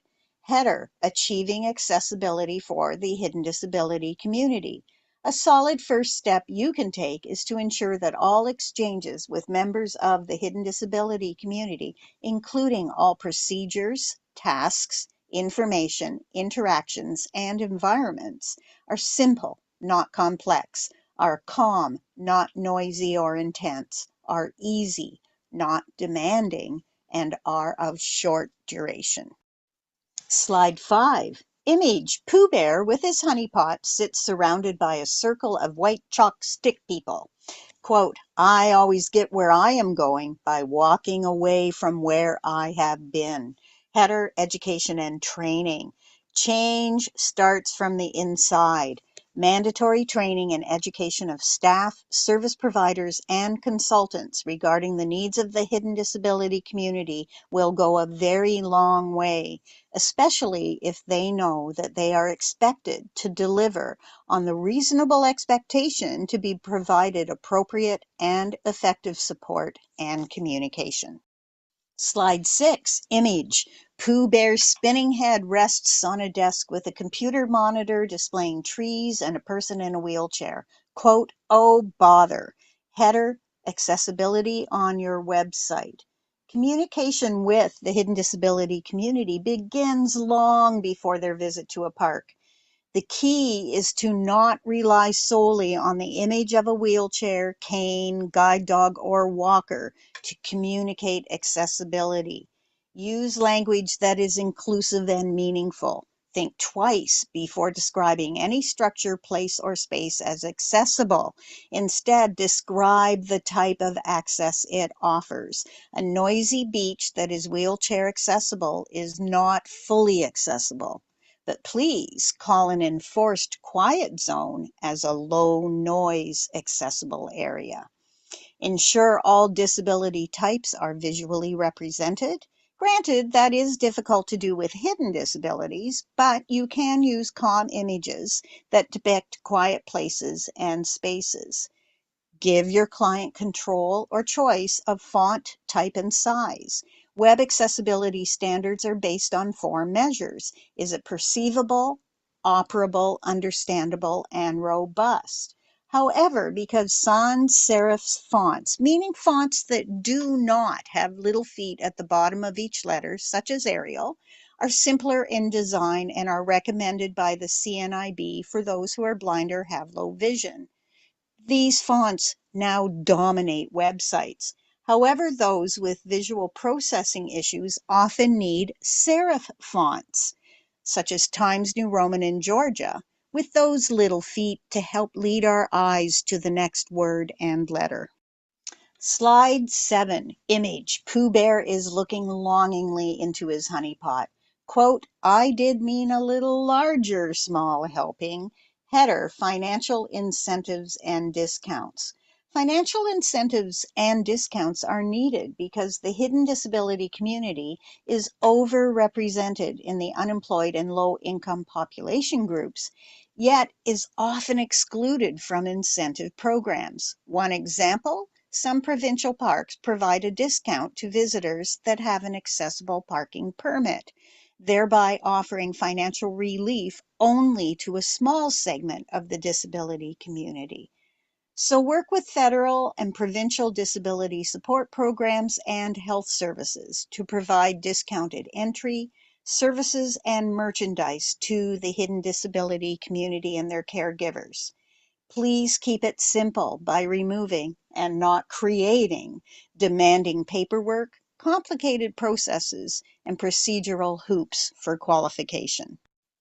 Slide 8, image. Pooh Bear stares into his empty honey pot while seated on a light blue skateboard. Quote, it could be worse. Not sure how, but it could be. Header, getting to the park. Let me remind you that 95% of the hidden disability community avoid places, events, and situations on a regular basis. And let me assure you that we do avoid noisy, busy parks and parks in semi-remote and remote areas because time, distance, travel, and driving are obstacles. Many members of the hidden disability community, like myself, do not drive. Bus services, especially since COVID forced the closure of Greyhound services, are limited to populated corridors. Trains, planes, hired and rental cars are too expensive, and centralized transportation hubs are far too demanding. That is why parks need to provide federally, provincially, and regionally coordinated, subsidized, and decentralized transportation services to the hidden disability community. Slide 9, image. Pooh Bear sits among bulrushes holding a green backpack. Quote, a little consideration, a little thought for others makes all the difference. Header using the park. It is extremely frustrating to have overcome all the obstacles of planning, traveling, and paying to get into a park with a beach or other feature, and this feature is in the noisiest part of the park, right beside the busy playground, the washrooms, the picnic area, and parking, meaning members of the hidden disability community can't use it. So please ensure separate, safe, and quiet spaces, services, and experiences. This includes arrival, check-in, parking, facilities, and events. Please provide separate and enforced quiet zones. If there is a noisy or busy beach, riverside feature, launch point, or bench, provide a quiet and calm beach, riverside feature, launch point, and bench.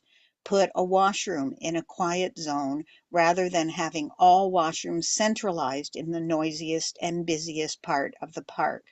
Provide quieter, smaller parking lots, and post a hidden disability symbol beside every international symbol of access or wheelchair symbol to prevent permitted members of the hidden disability community from being accosted for walking from their car at accessible parking spots. You can find my free downloadable symbol in both English and French at hdscanada.wordpress.com/international-efforts/. Throughout the park and in facilities, post frequent, large, high contrast signs in both serif and sans serif fonts for those with low vision, visual processing issues, and memory issues. And at facilities and in buildings, ensure there is adequate space provided for caregivers. Accessible washrooms are not only for wheelchair users, but also for those who require assistance while using bathroom facilities. Slide 10, image. Pooh Bear sits in front of an evergreen forest on his bench with his backpack and walking stick. Quote, you cannot stay in your corner of the forest waiting for others to come to you. You have to go to them sometimes. My last point, please don't forget the hidden disability community by mistake. Always keep our needs in mind. Thank you. For more information, visit facebook.com/hidden disability with no spaces, or visit hdscanada.wordpress.com. Hi, Laura. Thank you so much for that. I think that was such an important message for all of us and land managers, especially to be hearing about. I was wondering, for the hidden disability community, and obviously there's a lot of different perspectives being represented in that umbrella term, but what sort of information should parks be including on their websites or when people call to help people with hidden disabilities plan their trips? I think they need to provide information about average noise and maximum noise for different areas of the park, and the same for busyness. So foot traffic, human traffic, cars, machines, that type of thing. So we probably need to develop standards that identify what a calm, quiet space, sort of maximum decibel level would be, and what a too high level would be for somebody with noise intolerance, and do the same for just busyness and motion. Absolutely. Absolutely. And I think, so another kind of great question we've had from the audience is, do you have any recommendations for design features that would make spaces safer and quiet outdoors? So, do things like trees and shade help, or is there something else that you had in mind? I think if I look at it from the big picture, I think avoiding centralization I think decentralization is probably one of the biggest design features that should be considered. I also think that recognition that hidden disabilities often require the removal or control of elements within their environment, such as noise, busyness, distractions, demands, that type of thing. So we need control and removal. We don't necessarily need adaptation and addition of technology, which tends to be the solutions that are often presented. Another point is that with universal design, it often focuses on bodies in a physical space rather than focusing on people in interactions. So whether it's social interactions or environmental interactions.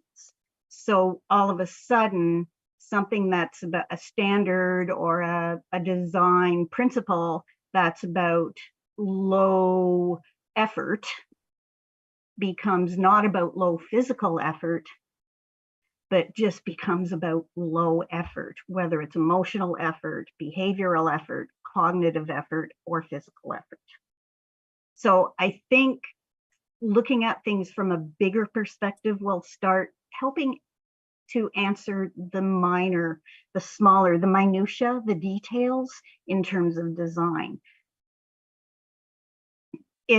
I do believe that the hidden disability community often is either an oversight or is an afterthought, and that needs to change. So that's why my presentation was what it is to say, just don't forget about us. Don't forget about us. It's not just physical. It's about cognition. It's about sensory overload. It's about expectations, social expectations. Because we don't look like we're disabled, people do not believe we are disabled. So, and I know other presenters have spoken about this social need for us to always explain or always prove that we're disabled. That shouldn't be our experience in a park. We should be able to just go and enjoy it, but enjoy it in a quiet, calm, low noise, not busy area. Yeah, absolutely. Absolutely. And so in your experience, is there a park or even just a place in a park that has kind of met those expectations for you, where you really felt that it was meeting your needs? I'm possibly unintentionally by accident, but that maybe other parks could use as a bit of an example. To be very frank, I've quit going. I love nature. I grew up surrounded by nature. I grew up beside a river. I need nature. And it's one of the holes in my life, because the last time I went to a park, what I described was exactly what happened. The parking and the washroom and the benches and the picnic tables and the beach and the launch was all at the same place, and I had to leave. I do walk trails, and there are times of day that I know are busier than others. I have camped in the past, but I think the problem with camping is that we need enforced, not just with camping, but with all services, we need enforced quiet zones. And I think what often happens is that the more remote are considered the quiet zones. But people who have chronic pain or who have cognitive fatigue, we can't always make it to the remote areas. So we need enforced quiet zones that are still fairly easy to get to. And yet that brings up another point, is that often people talk about convenience. And when they speak about convenience, I think what they're talking about is physical convenience. not cognitive or behavioral or emotional convenience. And that takes me back to the need for decentralization rather than centralization, because a physically convenient service help center is located right near the parking, is located near the bathrooms. But it's those features that would keep me out of that park. So I would need a separate, smaller, calmer, quiet area to be able to get service. Yeah. Yeah. No, thank you, Laura. Thank you. I think that's such important information and really touches on meeting a lot of people's needs that aren't necessarily kind of the obvious needs, like the ramps and the wider door frames and things. So unfortunately, we are going to have to leave it there. Thank you so much for sharing your lived experiences with us. I think we've all really benefited from hearing about it. My pleasure, my honor. Thank you. Thank you. I just want to note, I am seeing all the comments come in on the Q&A box. I think they're a little bit more geared towards land managers, so we'll figure out a way to save those and share those with land managers to make sure that all of your voices are being heard. Before we break today, take our longer lunch break, I wanted to share a short video we received by another contributor. Marie Leblanc experiences environmental sensitivities, including multiple chemical sensitivity and electromagnetic hypersensitivity. She brought these conditions to our attention a few years ago, and she shares openly about how they impact her day-to-day life, as well as how she experiences national and provincial park locations. I'll let Marie share more information in her own words. Hello, and thank you for this opportunity to share my thoughts on increasing accessibility to parks for those with environmental sensitivities. My name is Marie LeBlanc. I have a Bachelor of Arts in Human Geography and Sociology and had plans for a career in ecotourism. Unfortunately, I had to give that up when I became too ill to live in mainstream society. Instead, I use art to explore various themes related to nature and the challenges that I and others with environmental sensitivities face on a daily basis. I am unable to be inside buildings for extended times without experiencing adverse reactions. I live in my van, and my doctor has recommended I spend the winter in the southern US to prevent freezing to death in a cold Canadian winter. Environmental sensitivities is an umbrella term which includes multiple chemical sensitivity, electromagnetic hypersensitivity, and mold illness hypersensitivity. According to the 2020 Canadian Community Health Survey, over 1 million Canadians have been diagnosed with multiple chemical sensitivity. Persons with environmental sensitivities can experience adverse reactions to everyday common products and agents. Symptoms can vary and range from mild to debilitating and can include brain fog, headaches, pain, heart issues, and breathing problems. Examples of triggering agents include bug repellent, suntan lotion, as well as many cleaning products.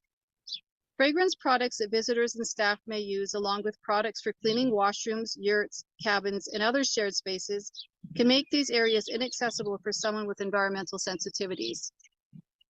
Other possible triggers are campfire smoke, vaping fumes, cigarette smoke, newer building products, mold, cell tower antenna and Wi-Fi router emissions, electrical devices, pesticides, and automobile emissions.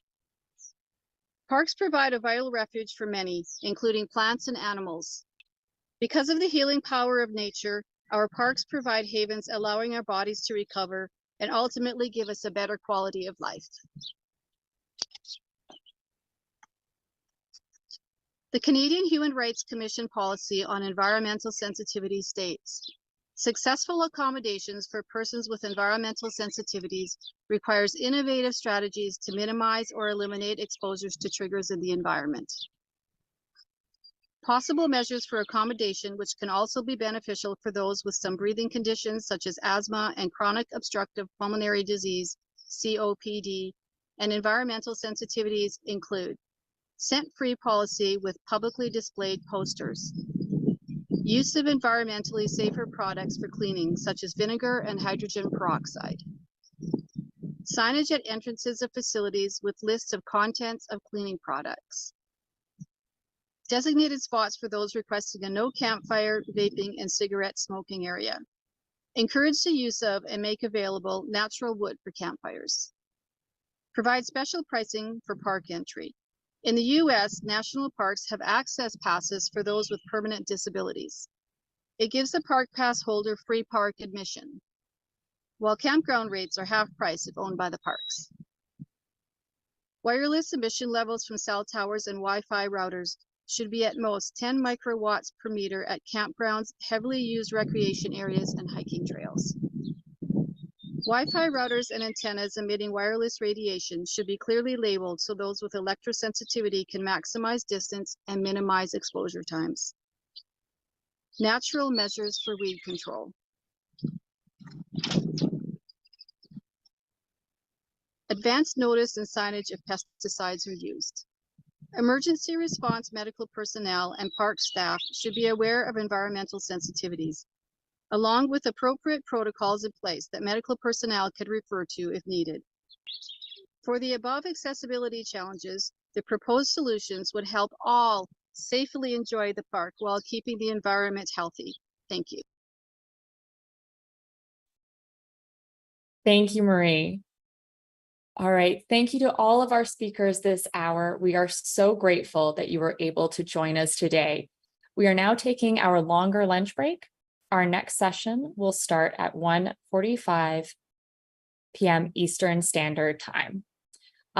Any questions that come in for Marie, we will collect those and we'll share them with her, and we'll make sure all of the feedback is getting to land managers and people that need to see it.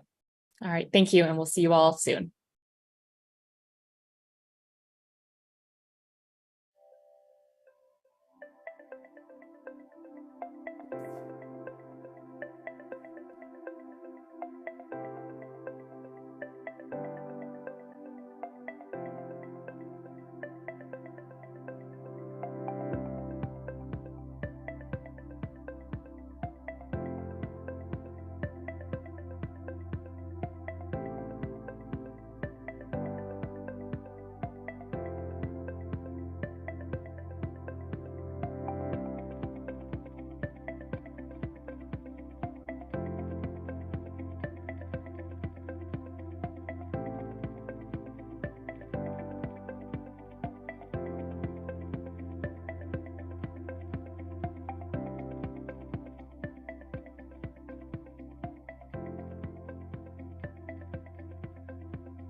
Hello, it's Shira Stanfield.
Text, Camp 1, Surprise Point Campground.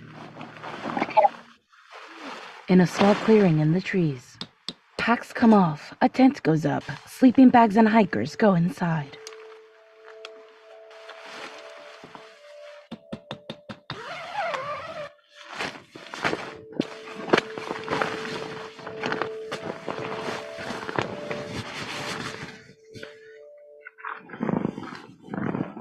Two mosquitoes turn tail as the tent door closes. An inflatable pillow completes the bed making.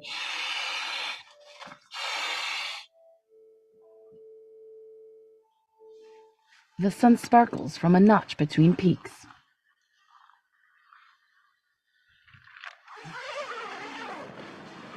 Morning. A hiker emerges dressed and sleepily retrieves food and cooking gear from a nearby cluster of bear-proof lockers.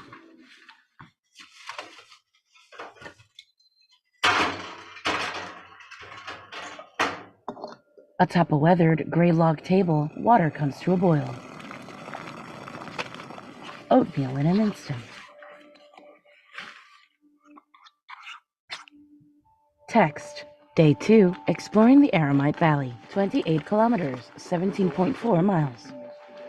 A single-track trail leads out of camp and back to the magnificence of the mountain-ringed meadow and the stream through it. Water rushing over the collapsed middle of a footbridge stops the hikers short and inspires them to bushwhack.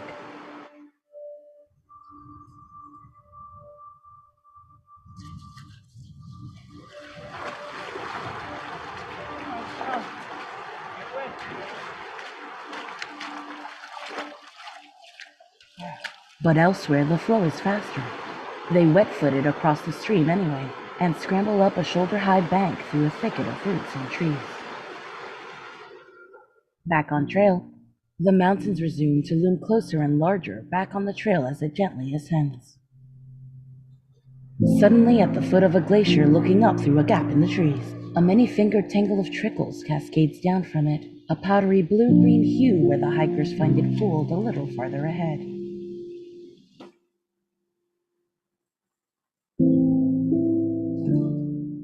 It's not over fancy for rinsing the morning dishes or refilling water bottles, sparing a moment from the otherworldly landscape of sand, scree, snow, and crowded peaks jostling for position.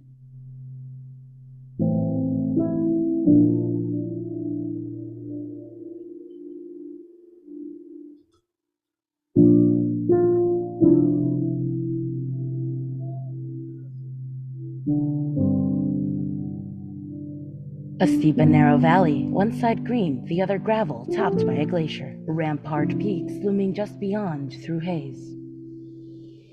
A hiker clambers between, oddly overlaying giant slabs of gray-splattered rock beside rushing rapids.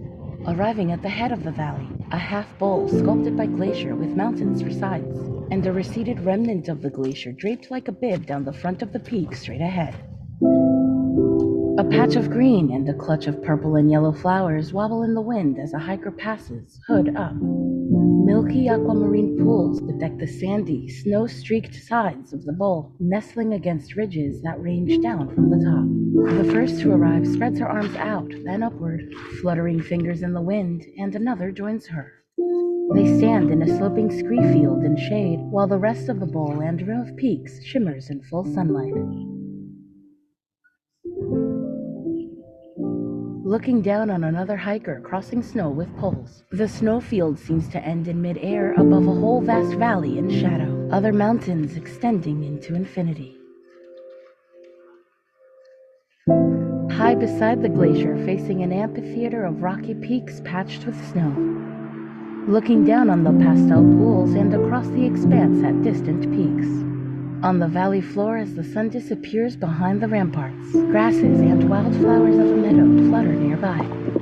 At a low footbridge, an arriving hiker drops his pack to take a seat alongside others basking in the sunset as a stream babbles beneath them. The sun reflects as one shimmering smear from across the lake to their feet. Sunset colors across the sky beyond the lake and over ranges into the distance, diminishing like Russian dolls. Turned opposite the sunset, the remaining rampart peaks are spotlit by the lowered sun, turned to shades of pink and tan and cast into a fun relief of folds and wrinkles. Packs on, hiking through meadow. In the distance, a mountain in the shape of a dorsal fin above a carpet of trees. Then it's dusk all around as a hiker passes. Sign for Amethyst Campground.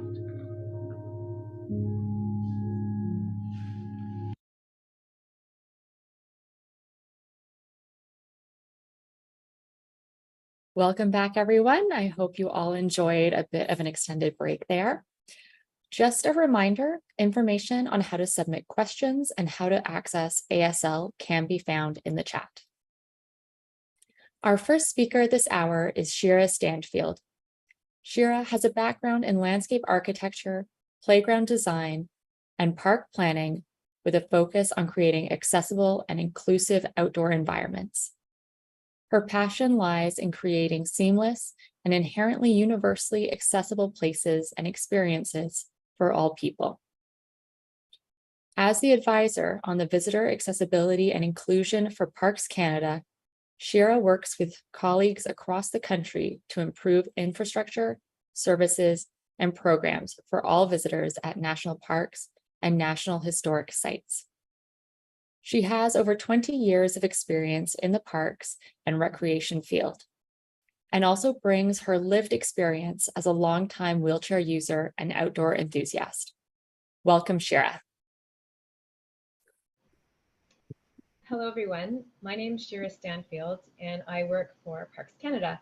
I'm the advisor on accessibility and inclusion for visitors.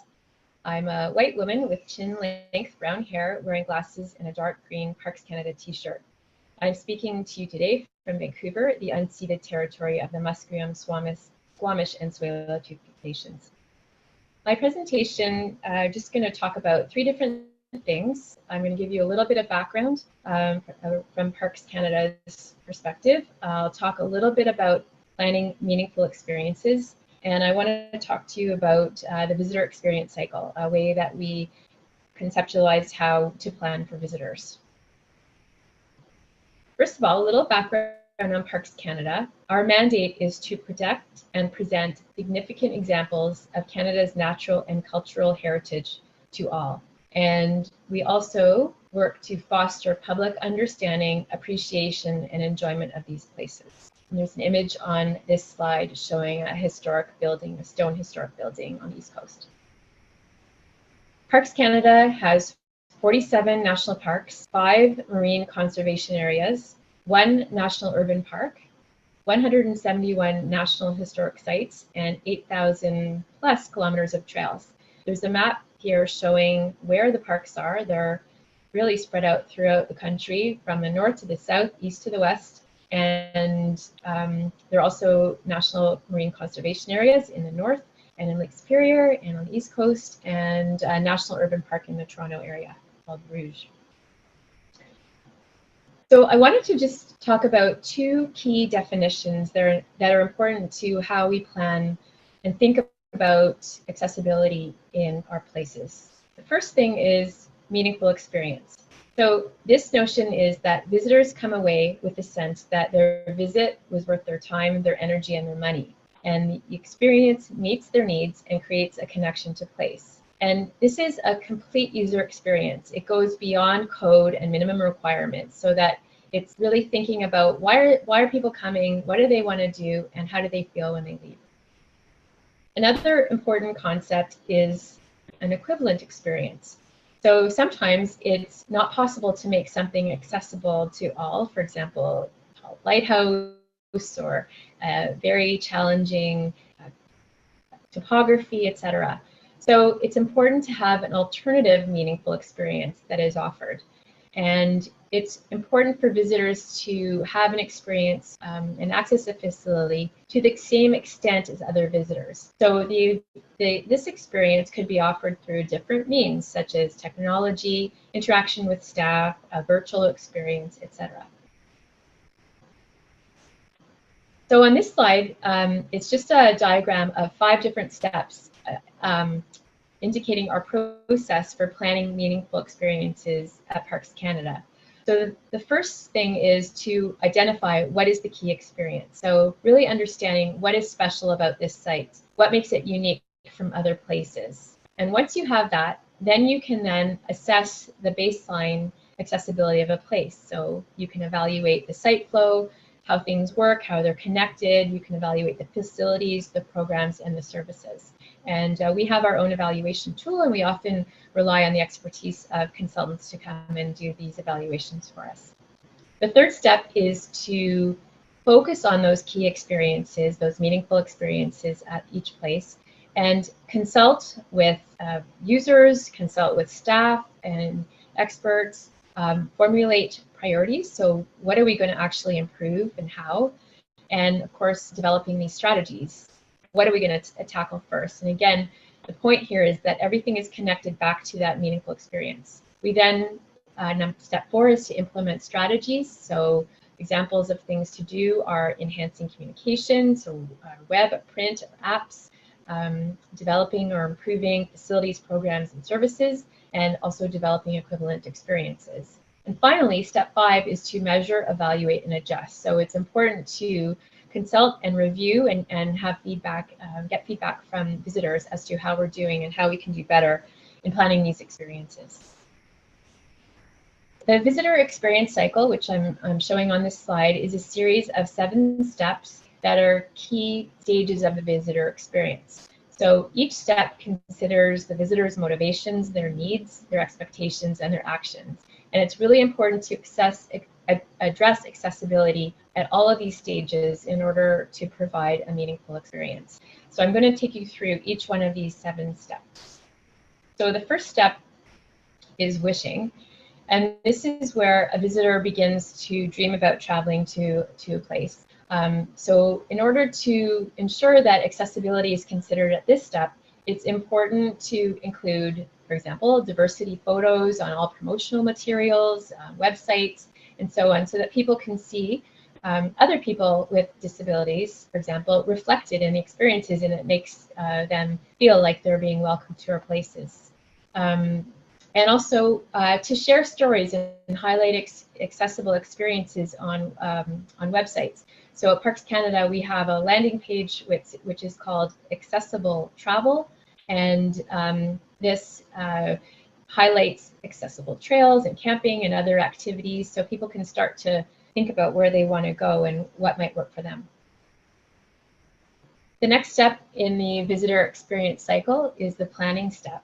And this is where people are starting to dive into the details and planning their trips. And of course, people with disabilities often have an extra layer of complexity and do even more planning work and are looking for detailed information so that they know what to expect and what to bring and what challenges they might experience. So visitors, so we need to provide really descriptive information on our websites so visitors can decide for themselves if these experiences will be suitable for their needs. So we describe facilities, trails, programs, and services. We have Fort Rod Hill and Fisgard Lighthouse is a site on the West Coast, and they've done a really great job of adding really good details on their website, and we have a process for assisting sites to do that.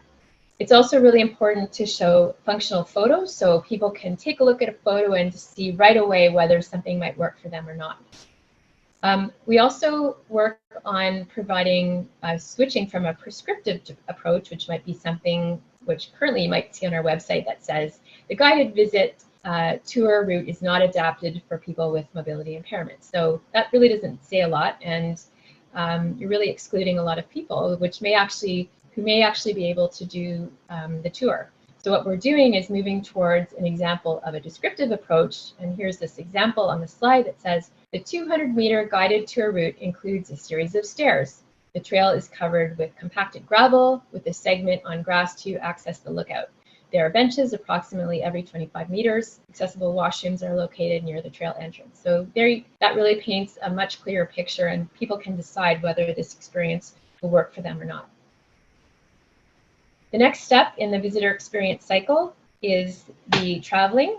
component, and one thing we can do is work on partnerships for public and private transportation to parks for people that aren't able to drive there themselves, and also offering accessible shuttles from parking lots so that people can park and then access the attraction with everyone else. The next step of the visitor experience cycle is arriving.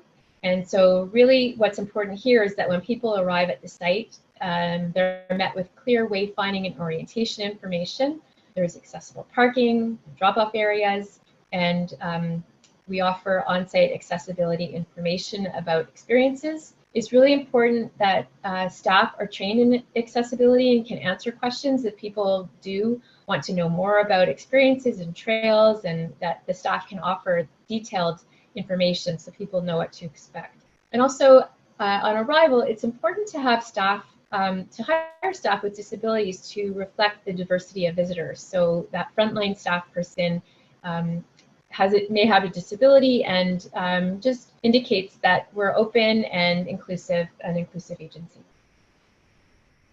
The next step, of course, is visiting, which is really where the visitor has that meaningful experience at our places. So of course, it's important to provide those meaningful and complete experiences, and providing accessible and inclusive facilities, and providing equivalent experiences where needed, and offering accessible programs, services, and equipment, and partnering with adaptive recreation organizations to extend experiences to all. So having trail riders and other equipment and guided experiences with these organizations that have expertise in working with people with disabilities.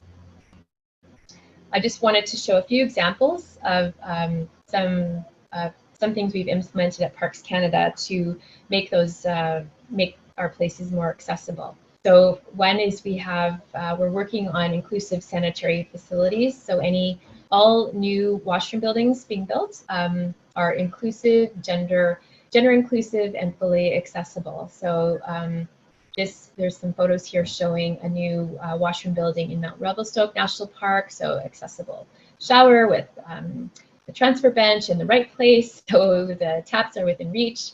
Accessible sinks with different heights, and there are also individual closed gender inclusive washrooms, so someone of any gender can use them safely. This slide is about exhibits, and this is just an example from Kluane National Park showing an accessible visitor center exhibit with audio, which uses a sound dome to focus the sound down, limiting the noise pollution to other areas of the gallery. There are lots of tactile and touchable artifacts and maps, so accessible to more people. And there are also interactive exhibits that are within reach for people who are sitting, and also for shorter visitors, including kids. Adaptive equipment is another component of providing this meaningful experience at our places, and we have a program to assist our field units, so our parks and our historic sites, to purchase adaptive equipment. And I've got few photos on this slide showing adaptive ski and beach equipment at La Mauricie National Park in Quebec. And on the right, there's a photo of an off-road wheelchair at Forillon National Park. This slide is about accessible on-site transportation, which is also part of that visit experience. So there's an example on the left showing an accessible electric golf cart that people can borrow in order to access a beach, which is down a 10% slope, which is quite steep. The golf cart has a ramp, so it's accessible to people with disabilities, and it's available to borrow for free. And on the right, there's a photo of an accessible shuttle service at Point Pelee National Park. And it's a series of train cars attached to a van. And there's a ramp that accommodates strollers and wheelchairs. So it's a great way to move people around the site. In terms of accommodations, we've got two examples on this slide. So we've got in Grossmore National Park, we've collaborated with some autism organizations in the province to create sensory cabins. We offer pre-visit information and social stories. So visitors have a really detailed understanding of what to expect with photos and descriptions, so people with sensory needs are prepared when they arrive. We also have information kits and sensory aware items available for use upon arrival. And the photo on the right showing an accessible authentic, it's a canvas-sided tent or cabin type building with an accessible ramp. And there are accessible bed configurations and furniture inside with an accessible entry, and it's situated close to a washroom. So this makes camping overnight or staying overnight in a park accessible to all. We also have an example of equivalent experiences, and this slide shows some photos of a park in the Mangan Islands. And it was a virtual tour was created and brought to seniors at a care facility. And they put on these virtual reality glasses and were able to have a tour of the islands. And it was a really great experience for them. And many, it brought back childhood memories for many of them of these beautiful islands and archipelagos. So although they weren't able to visit the site, they had a great experience there. The next step in the visitor experience cycle is departing. So it's really important to gather feedback from visitors and respond to that feedback in a timely manner. And we're just piloting a QR code user experience survey. And we also have comment forms and other ways of providing feedback. So really important part of our how we move forward in improving accessibility. And finally, the step of remembering. If the experience was meaningful to the people who were visiting, they will remember the experience, will have connected to the place, will wish they can revisit, and then the visitor cycle continues. So that's kind of, I've just kind of described our focus on this meaningful experience, how we plan the experiences, and how we consider the visitor needs at each step of the visitor experience cycle. So that concludes my presentation, and I look forward to answering any questions you might have. Thank you, Shira. That was wonderful. So Shira is joining us via telephone today. We don't have a video feed of her, but she can hear us and we can hear her. Hi, Shira. Hi, can you hear me? Hi. Yes, I can hear you. Great. Wonderful. So we've had quite a few questions come in from the audience. One to start us off is, do you know of any policies or protocols that Parks Canada has in place to make parks safer and more accessible for people with multiple chemical sensitivities? So these people often have reactions to scents, chemicals, fire smoke, bug spray, fertilizers, and I think they're keen to hear how parks can be more accessible to them in that sense. As far as I'm aware, we don't have a policy about that, but each individual park and historic site may have a policy in place or a practice. So, but we don't have as far as I'm aware, we don't have a national policy about that. So it's a really good point, something to consider, of course. Yeah, definitely something to think about. Well, thank you. So we also have a question about if there were any studies or resources that Parks Canada used to create the meaningful visitor experience framework and the visitor experience cycle, or were those all just developed in-house? The visitor experience cycle was developed in-house, and the work on meaningful experience is also something that we're developing as we go, and just getting input and feedback as we move forward with thinking that through and providing guidance to our parks and sites on how to do a better job with that. So it's a work in progress. Yeah. Well, maybe you guys can publish some more information about it as it kind of becomes more concrete and finalized, because I have a feeling a lot of parks are going to be interested in learning from it. Yes, we will certainly share as we develop a tool for that. Yeah, amazing. Someone else asked if Parks Canada has sort of set a an order of importance to the 7 steps of the visitor experience, or are they seen as equally important? That's a good question. I think there's more to do in some of the steps, but each step is equally important. So the visiting, of course, is when people are actually on site. So there's a lot more work to be done in that area, but all those steps are equally as important. Mm-hmm. Yeah, I think so. And I think we heard yesterday a lot about the importance of information and trip planning in order just to be able to get people to the park. So I feel like they're probably all pretty important. Yeah, absolutely. We have a bit of a specific question, but is there a way that Parks Canada ensures accessible spaces that are booked online, such as campsites, are being used and reserved by visitors who really need them? I think we've heard in our research a little bit how people find that the first come, first serve model for accessing or for reserving campsites sometimes leaves it hard for people with disabilities to get access to the sites they need. So, is there a process in place where is Parks Canada looking to maybe create a process in the future? It's something that we've certainly heard from visitors, that it is a problem around those sites, and people say, perceive that someone in a site doesn't have a disability. I think the challenge for us is that it puts our staff in a difficult spot if they're needing to police that. We certainly don't ask people. We ask that they have a disability, but we don't ask any more than that. We're not able to do that.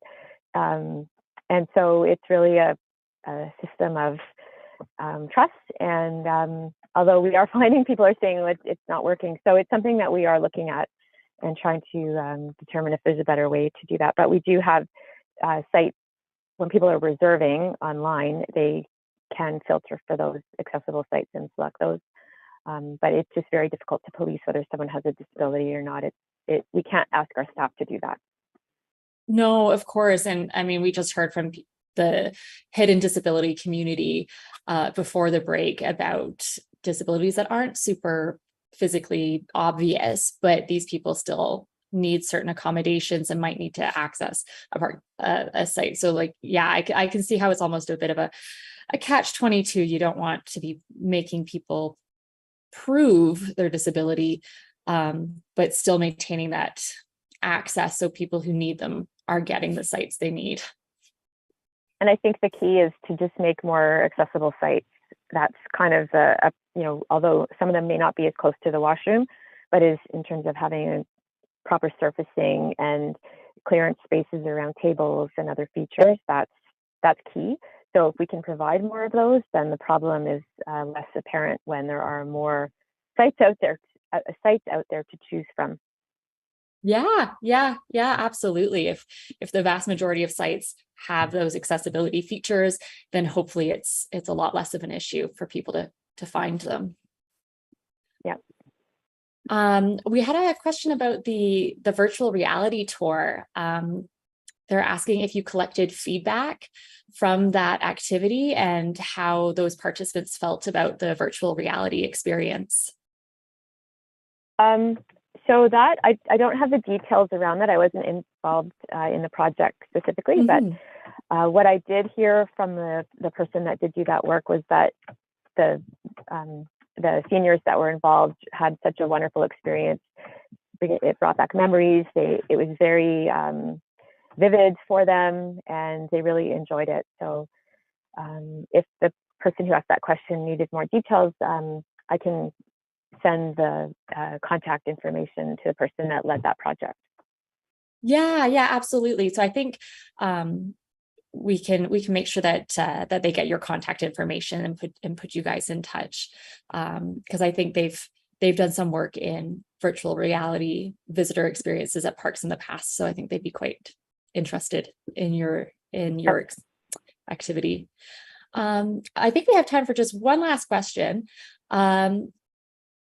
We have an audience member wondering if and what training is provided to park interpreters to make the interpretive programming accessible and just adapting to the varied visitor needs? Yeah, so our staff, we have a program called QVE, which is Quality Visitor Experience, and there's a module in there on inclusive service. So interpreters get a basic level of training, and that's something that we're working on in terms of thinking about how to provide that more detailed training in terms of adapting programs. We've seen that certainly is a gap in some of the training that the interpreters receive. Many of them are incredibly creative and just enthusiastic staff people, and are really good at kind of adapting on the fly. And although we are getting questions around them wanting more training, so it's something that we're working on. Wonderful. No, that's fantastic to hear. Thank you. Unfortunately, I think we do have to wrap it up there just to stay on schedule. Shira, thank you so much for joining us today. I know you're not really at home or even in the office, so we really appreciate you calling in and getting to participate this way. Thank you for the opportunity. Thanks. All right, our next speaker this hour is John Foster.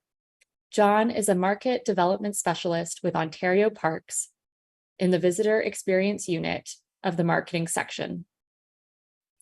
John is responsible for the Healthy Parks, Healthy People program at Ontario Parks, which is a program aimed at improving access to nature for all Ontarians by creating programs and initiatives that address physical, social, sociocultural, economic, and other barriers to accessing parks.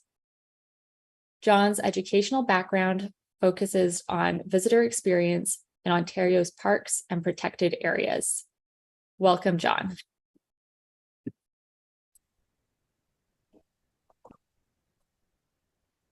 Hi, and welcome to this presentation about accessibility at Ontario Parks. This is a title slide that reads Accessibility at Ontario Parks, Parks Accessibility Conference 2023 in blue lettering on a white background at the bottom of the slide. Above, there is a landscape photo of a large lake with a tree-covered rocky shoreline in the foreground, clouds reflecting off the surface of the water in the middle, and a forested shoreline in the distant background. Before we begin, this presentation will take place using a slideshow to display content. The title of this slide is Presentation Information in blue lettering on a white background. The text below is black lettering on the same white background. The following slides for this presentation will be structured in the same way, and all images that are used during this presentation will be described. I'm John Foster, the presenter for this session. I present as a white person using he, him pronouns with dark hair, glasses, and a little bit of facial hair. I'm joining today from Toronto, which is the traditional territory of many nations, including the Mississaugas of the Credit, the Anishinaabeg, the Chippewa, the Haudenosaunee, and the Wendat peoples. I work for Ontario Parks as a market development specialist as part of the Visitor Experience Unit in the Marketing section. I help with Ontario Parks' efforts in the Healthy Parks, Healthy People movement, where we aim to reduce barriers to accessing nature and the health benefits associated for everyone, including physical, financial, sociocultural, and other forms of barriers. This slide is an overview for the presentation. There's a photo on the right side of two individuals on a boardwalk who are looking at something in the adjacent forest. Moving to the content, we've already covered the presenter information. On the following slides, I will share a brief background and history of Ontario Parks. The presentation will conclude after I share two recent announcements that have exciting opportunities for input on accessible features and services for Ontario's newest provincial park initiatives. This slide is a background of Ontario Parks. Ontario Parks was created in 1893 with the establishment of Algonquin Provincial Park. The system grew very rapidly. Until 1954, Ontario only had 8 provincial parks, but by 1985, there were over 220. Today, Ontario Parks is responsible for over 630 provincial parks and conservation reserves, which is over 8% of Ontario's landmass. 115 of these Ontario Parks locations are operating, meaning visitor services and facilities are offered to the public. We are one of the largest outdoor recreation providers in Ontario, with over 12 million annual visits. This slide is also background information about Ontario Parks. There is a photo on the right side of a water access wheelchair on a beach access mat. To help ensure that as many Ontarians as possible can enjoy the benefits of provincial parks and green spaces, we're working to improve the accessibility of our parks. We're working to improve accessibility by creating more barrier-free facilities, from accommodations and buildings to viewing platforms on trails, beach access mats, and all-terrain wheelchairs. Recently, Ontario announced we'll be taking steps to create the first new operating provincial park in over 40 years at Bigwin Lake Provincial Park. Ontario also recently announced that we are exploring the creation of a new provincial park and the province's first urban provincial park, known as Uxbridge Urban Provincial Park. The current slide is about Bigwin Lake Provincial Park, the first of the two recent announcements. There are two photos on the right side. On the upper right, there's a photo of two people in a canoe with a dog paddling away from the camera. The second photo features two Ontario Park staff members in a forest. One has a pair of binoculars while the other is recording something on a clipboard. This announcement creates a great opportunity to incorporate public input into all aspects of the park's design. Currently, this is a non-operating provincial park that does not have staffing or maintained facilities, but offers low-intensity, self-guided recreational opportunities. Our goal for the creation of this park is to create a truly modern, innovative, and sustainable space for all people to enjoy. This current slide is also about Bigwin Lake Provincial Park. There is a photo of two people kayaking in a tandem kayak on a lake on the right side of the slide. Careful consideration went into choosing the location of our first new operating park in 40 years. Bigwin Lake is located near the town of Bracebridge, approximately an hour south of Arrowhead Provincial Park, which is an existing visitor favorite, and under 3 hours from the Greater Toronto Area. The park is 1.5 times the size of Arrowhead and boasts beautiful lakes, meadows, marshes, and upland forests. This slide is titled Bigwin Lake Provincial Park. There's a photo of a father and two kids playing on a beach on the right-hand side of the slide. We intend to explore offering overnight and electrified campgrounds, backcountry camping, and a variety of four-season recreational activities.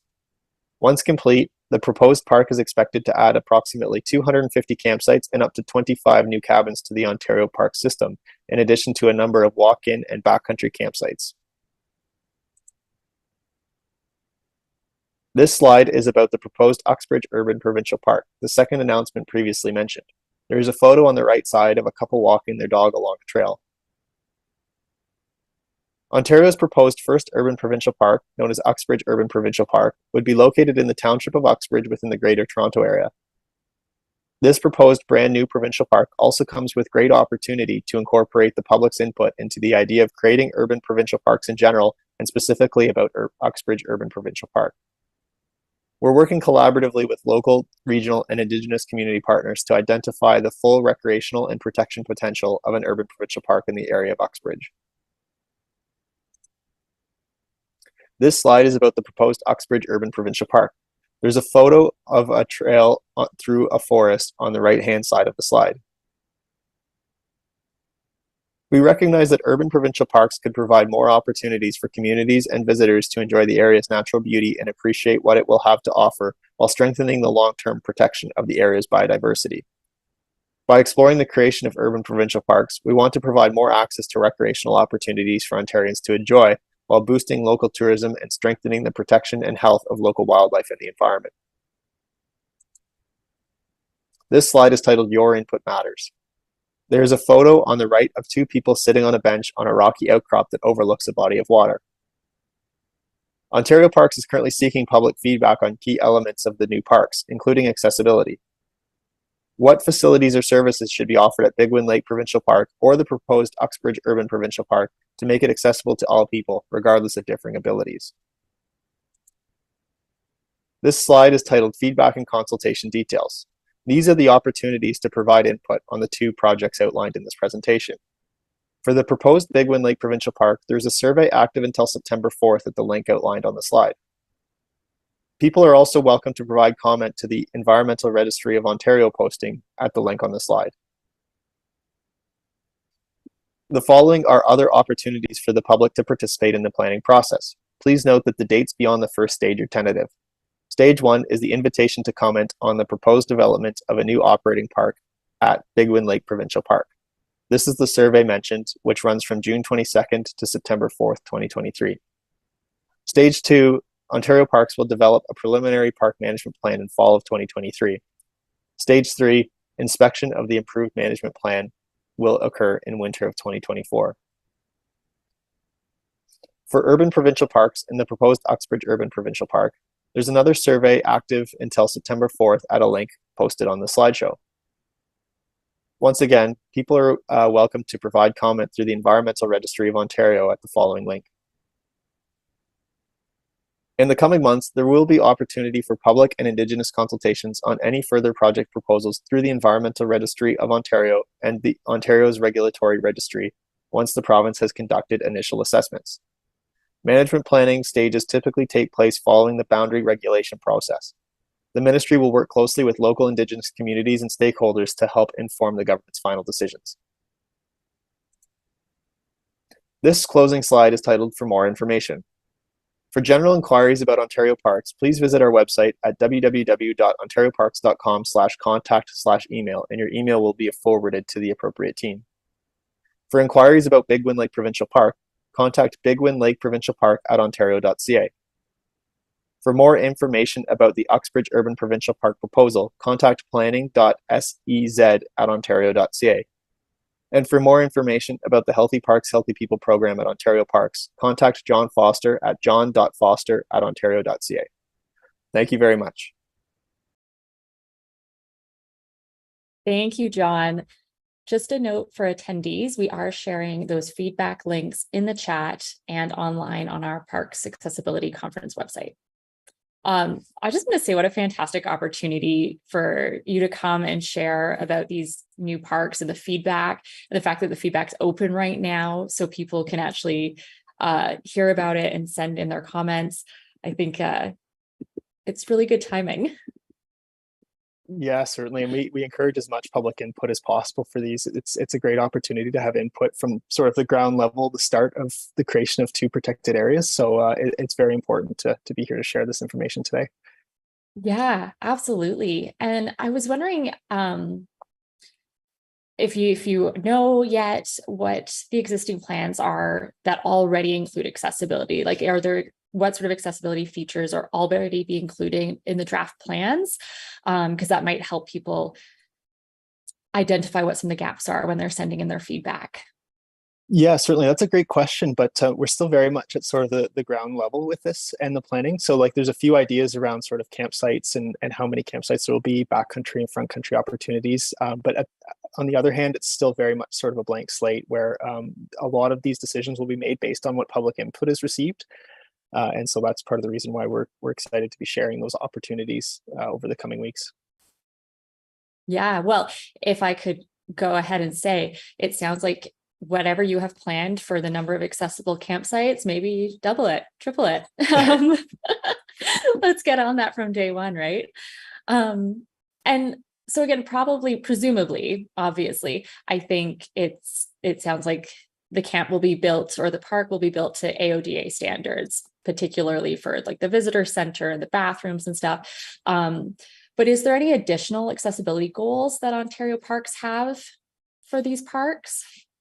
Yeah, like ultimately the goal with both projects is to make them sustainable and inclusive spaces. So that certainly includes accessibility. And obviously there's a lot of different kind of opportunities as far as accessibility and recreation goes. And that's something that we'd be particularly interested in hearing about, like what folks are looking for, maybe on trail-based recreation opportunities or just general, whether it's paddling or other activities. We're certainly open to that input for inclusion in the management plan process.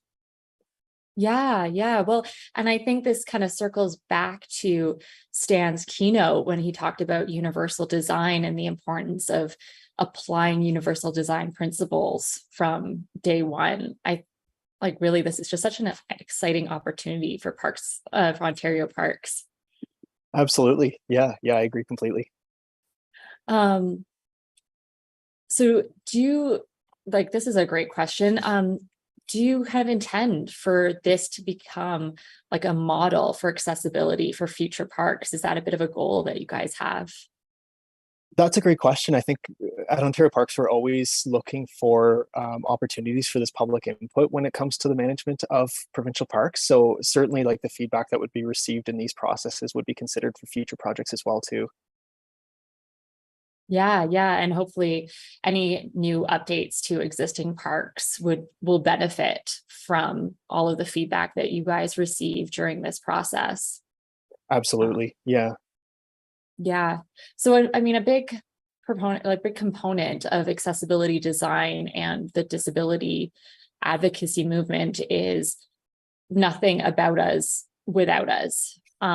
So has Ontario Parks thought about, or do they intend to ensure that the people on the kind of park planning committee include intersectionality, people with disabilities, people with lived experiences? Yeah, that's a great question, and unfortunately, I don't have an answer prepared for that today. But that's something I'd be more than willing to follow up on to provide kind of folks that answer. It's obviously very important, and I can look for that. Yeah, absolutely. Yeah, we can kind of collect some of these questions and submit them to you so you can get a bit more feedback from other members at Ontario Parks. In particular, is there any feedback that you guys are most eager to be receiving from the public? I can say personally, like my interest definitely lies within like the recreation side of things. Like obviously buildings will be designed to be in compliance with the existing legislation around accessibility, but I take a personal interest in the recreation side. So I'd really be interested to see what folks are interested in on that trail-based recreation or water-based or whatever their passions might be, how we could incorporate that into the design of the recreational infrastructure at the park. Yeah, the programming as well. I think that's a really key point, right? It's not just about getting to the park. It's about participating in whatever activity you want once you get there. Absolutely. Yeah. All right. This might be a bit of a loaded question, but I think it's one of the things that we talk about when we talk about beach accessibility. But then you get there and there's not a way all the way down to the waterfront, or like the stretch of Moby Bats is just a few feet long. So has Ontario Parks really thought about what quote unquote fully accessible means to them when they're designing this park? Yeah, again, like I think with everything being such at like the beginning stages of the proposed project, it's certainly something that is to be thought about. I don't know if I have any information to support answering the question right now, at least, but it's certainly feedback that we need to consider as part of this process for sure. Yeah. I mean, if anything, hopefully this conversation and just the conference in general is giving you guys a lot to think about in this process. A question that came up earlier today that we didn't have a chance to ask is, and I think this isn't just, I think for Ontario Parks, but maybe for all the land managers joining today, discounts for people with disabilities. So we've heard, in the US, they have the All Access Pass. It's a free lifetime pass to national parks in the US. And I haven't heard of anything like that in Canada. I could be wrong. So is that something that Ontario Parks is doing or thinking about offering in the future? Yeah, we do have a program in place for folks that have disabilities, and we offer essentially 50% off park use. So whether that's day use or camping, folks are eligible for like a 50% off discount. And there is information available on the website, which I can send the link to the conference team afterwards about how to find that information for folks that are interested in joining us at Ontario Parks. Yeah, I think that's fantastic. I lived in Ontario for a long time and I didn't know about that. So that's really great to be getting the word out there for people. Yeah, for sure. Yeah, thank you for asking that question. All right, I think we have time for one more. So when we look at recreation adaptive equipment, does Ontario Parks, sorry, I keep reversing that one. Do you guys tend to buy the equipment directly from suppliers, or do you allow organizations to use the park grounds and rent out their own equipment and provide services? Do you guys have relationships with organizations like that? That's a great question. To my knowledge, most of the equipment that's available from Ontario Parks perspective has been purchased by individual parks, and it's on a park by park basis as to what equipment's available where. I'm not aware of any partnerships with other organizations that would be providing accessibility kind of related equipment, but that's another thing that I could certainly look into. I have a good list started here of things to look into, so I can include that as well. Yeah, absolutely. All right, and we had a comment come in. So amazing presentation. It's always awesome to hear how you're taking public opinions at such an early stage. And I think that's such a great reminder and such a key component of accessibility, right? Is hearing those voices at the early stage. And we just had another comment come in about the library lending program in Ontario, where library users can borrow a park pass from their local library and use it for free access to parks. So that is also an amazing resource for people to check out. So if they can't afford a park pass, even at the 50% discount, check out your local library. They might have park passes that you can borrow.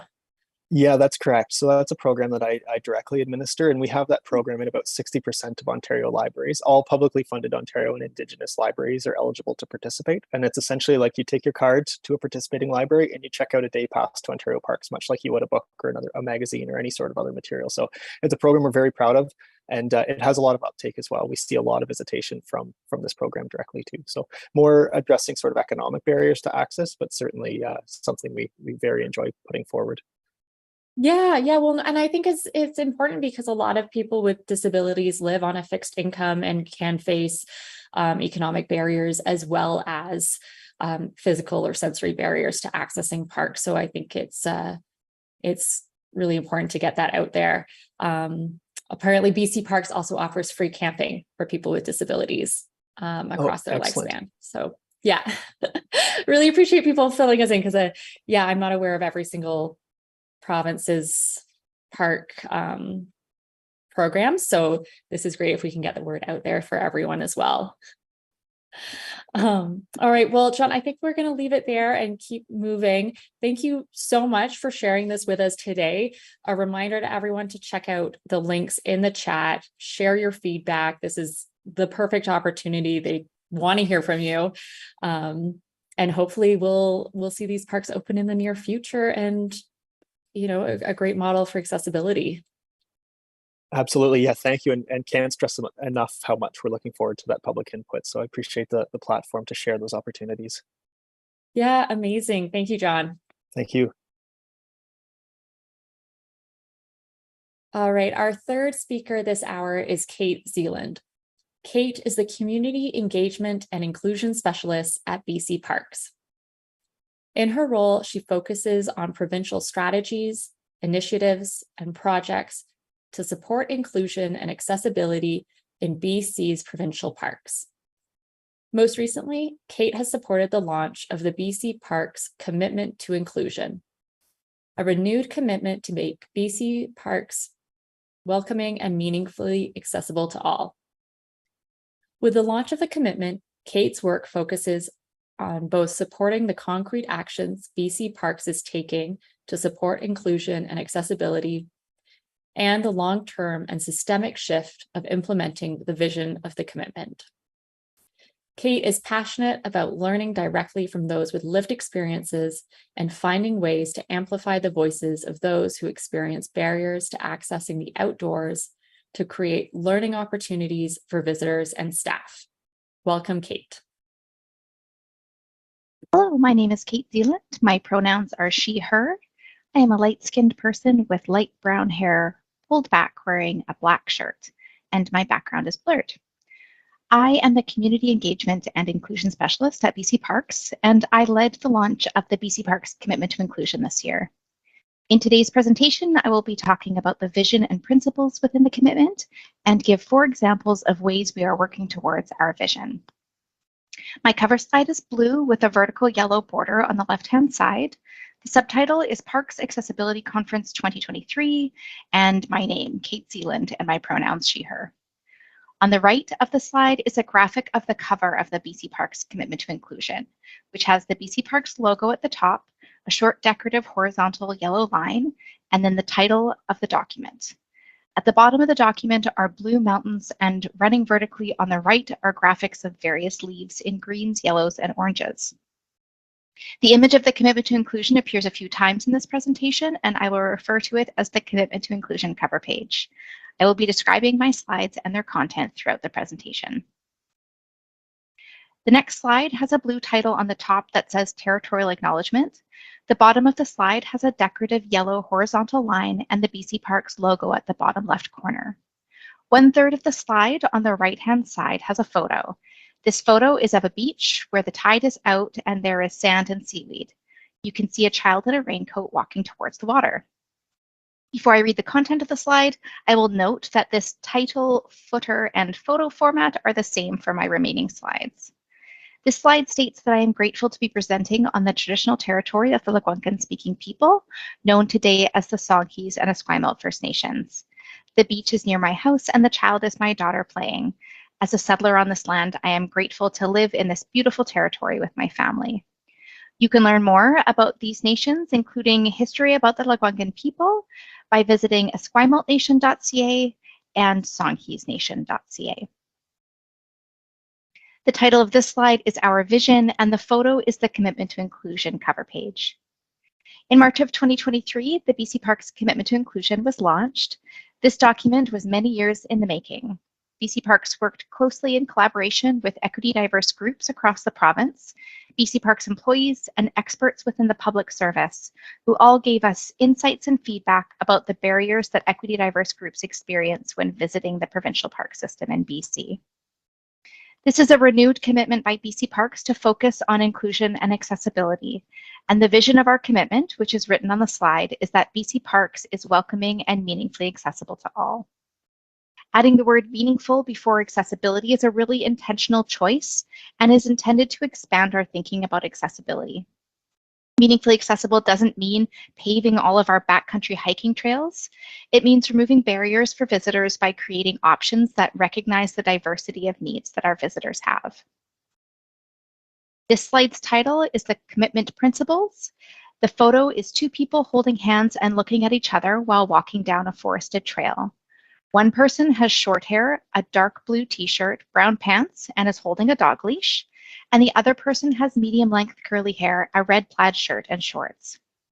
Listed on this slide are the 8 principles within the Commitment to Inclusion that guide all of the work that BC Parks is doing going forward. The first is continuous improvement. This marks our commitment to learning and growth as an agency. The second is diverse workforce, a commitment to proactively cultivating a workforce that reflects the diversity of British Columbia. Third, engagement with park visitors. This means that we actively seek opportunities to engage with visitors and diverse community organizations. This honors the nothing about us without us mindset.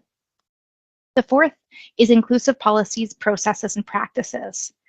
This part of the commitment focuses on deepening our understanding of the systemic implications of our history and the exclusionary policies that have been created, then using these learnings to help guide our way forward in reviewing and revising.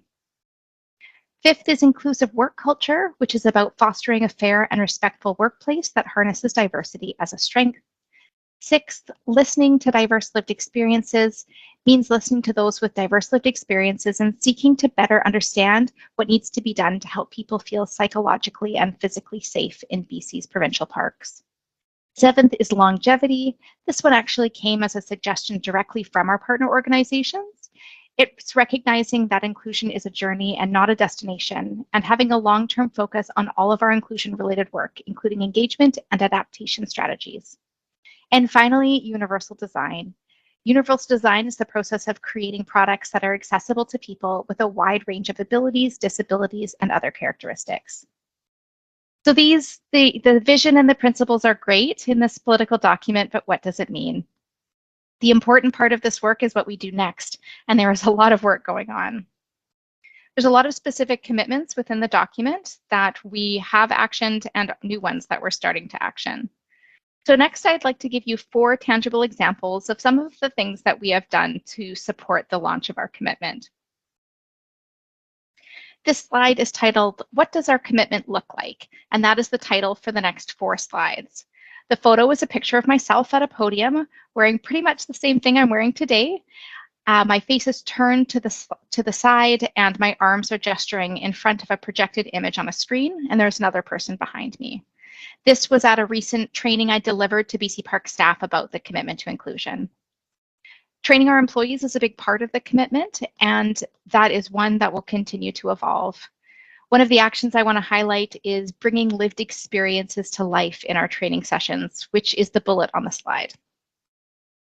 We currently have a module of training that was co-created by BC Parks employees who have lived experiences with barriers and volunteered to share their stories within our internal training.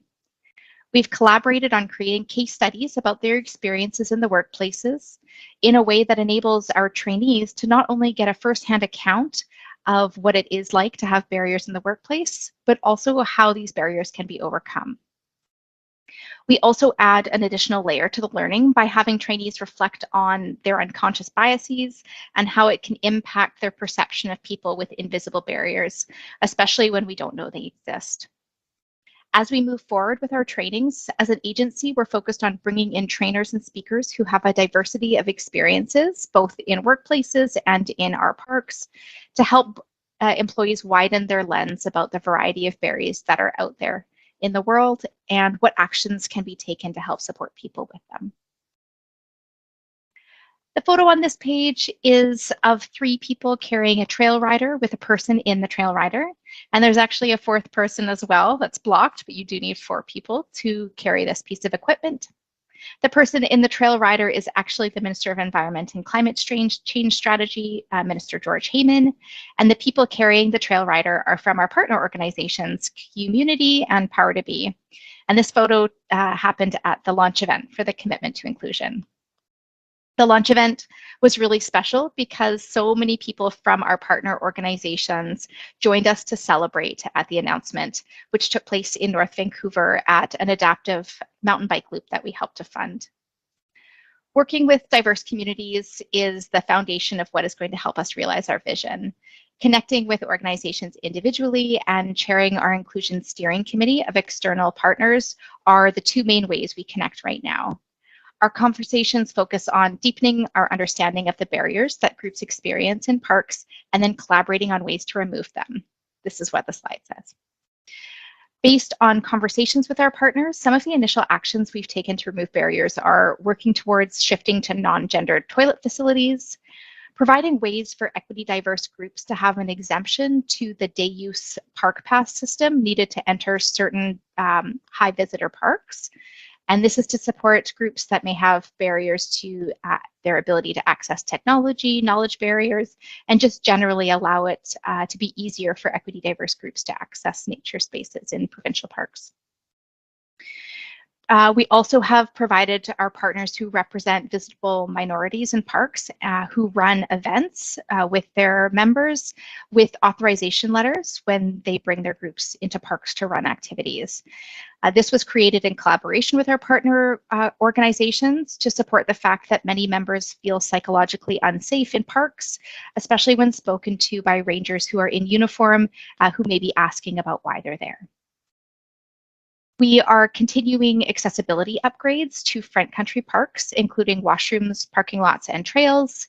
In fact, Budget 2023 provided a $3.6 million boost to go towards accessibility upgrades in Front Country camps near urban centers. And lastly, we also partner with organizations such as ParkBus in the South Coast to support people with barriers to transportation to access parks in the system. So these are just a sample of some of the many changes that we have made based on the feedback and insights we've received through engagement with those who have lived experiences within the parks. This slide states, working with partners to support and fund inclusion-related projects and initiatives in provincial parks. The image is of 3 people on a sandy beach with a blue Moby mat rolled out on the sand and into the water. 2 people are securing the end of the Moby mat and 1 person is walking towards the camera. There are mountains in the background and a blue sky with clouds. This is one of the many projects BC Parks has funded through their license plate funding.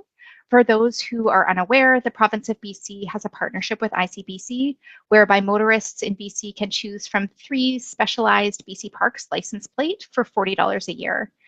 All net proceeds from the sale and the ongoing renewals are reinvested into provincial parks through the Park Enhancement Fund. Community organizations can access funds to support a variety of projects, including inclusion and accessibility related projects. This is a Moby mat at Christina Lake that we helped to fund, along with a new floating wheelchair to support people with mobility needs that have barriers when it comes to moving around on sand, and increases their ability to access the water. We also connect organizations with the BC Parks Foundation, who have grant programs to support equity diverse groups to support getting their members out into nature. We may also connect groups with the Discover Parks ambassadors, who offer interpretation in provincial parks, and they may work with groups to book customized events for organizations and their members that are tailored to the needs of the group. Tomorrow you'll also have the opportunity to hear from Craig Paulson of BC Parks about one of the research projects that supports accessibility and inclusion. So you'll also have a nice tangible example of ways that we work with partners to bring our commitment to life. And this final slide in this series states provincial review of BC Parks policies, processes, and practices. The photo is of a booklet with a white title page that says BC Parks Commitment to Inclusion in black font. It has black coil binding, and if you look closely, printed on the right-hand side, there is Braille. This is a photo taken of our Braille version of the Commitment to Inclusion, and in the background you can also see other copies, and these are copies that are translated into a variety of languages. This is an example of one of the policies that we're developing as an agency in terms of what type of translations are offered for documentation. Since the BC Accessibility Act was introduced, the Commitment to Inclusion is actually the first political document that was released that features an accessible suite of translations. We have several screen reader formats, multiple languages, including American Sign Language. So translations and consistency in our translation is one of the policies that we're working on. Currently, our website's only available in English, which we recognize as a barrier. So that is another step that we're working on, is towards translation of our digital material. Speaking of digital accessibility, this was a huge focus for the recent relaunch of the BC Parks website, not only ensuring that our park accessibility information is easily available right on the front page, but also working to ensure that the site meets international accessibility standards. Other policy work that has been done is a full review of our group partnership agreements. This is a legal document used to partner with organizations. I've recently completed a lengthy legal review to reduce colonial and gendered language within this document to make it a more inclusive document to present to partners. This one bullet has a lot of weight to it.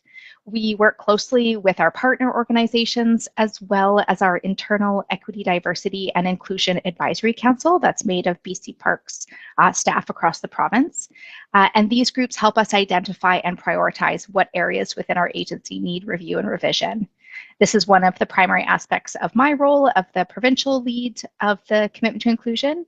And it's this behind the scenes work that is slowly starting to shift the needle on the positive systemic changes that we want to support.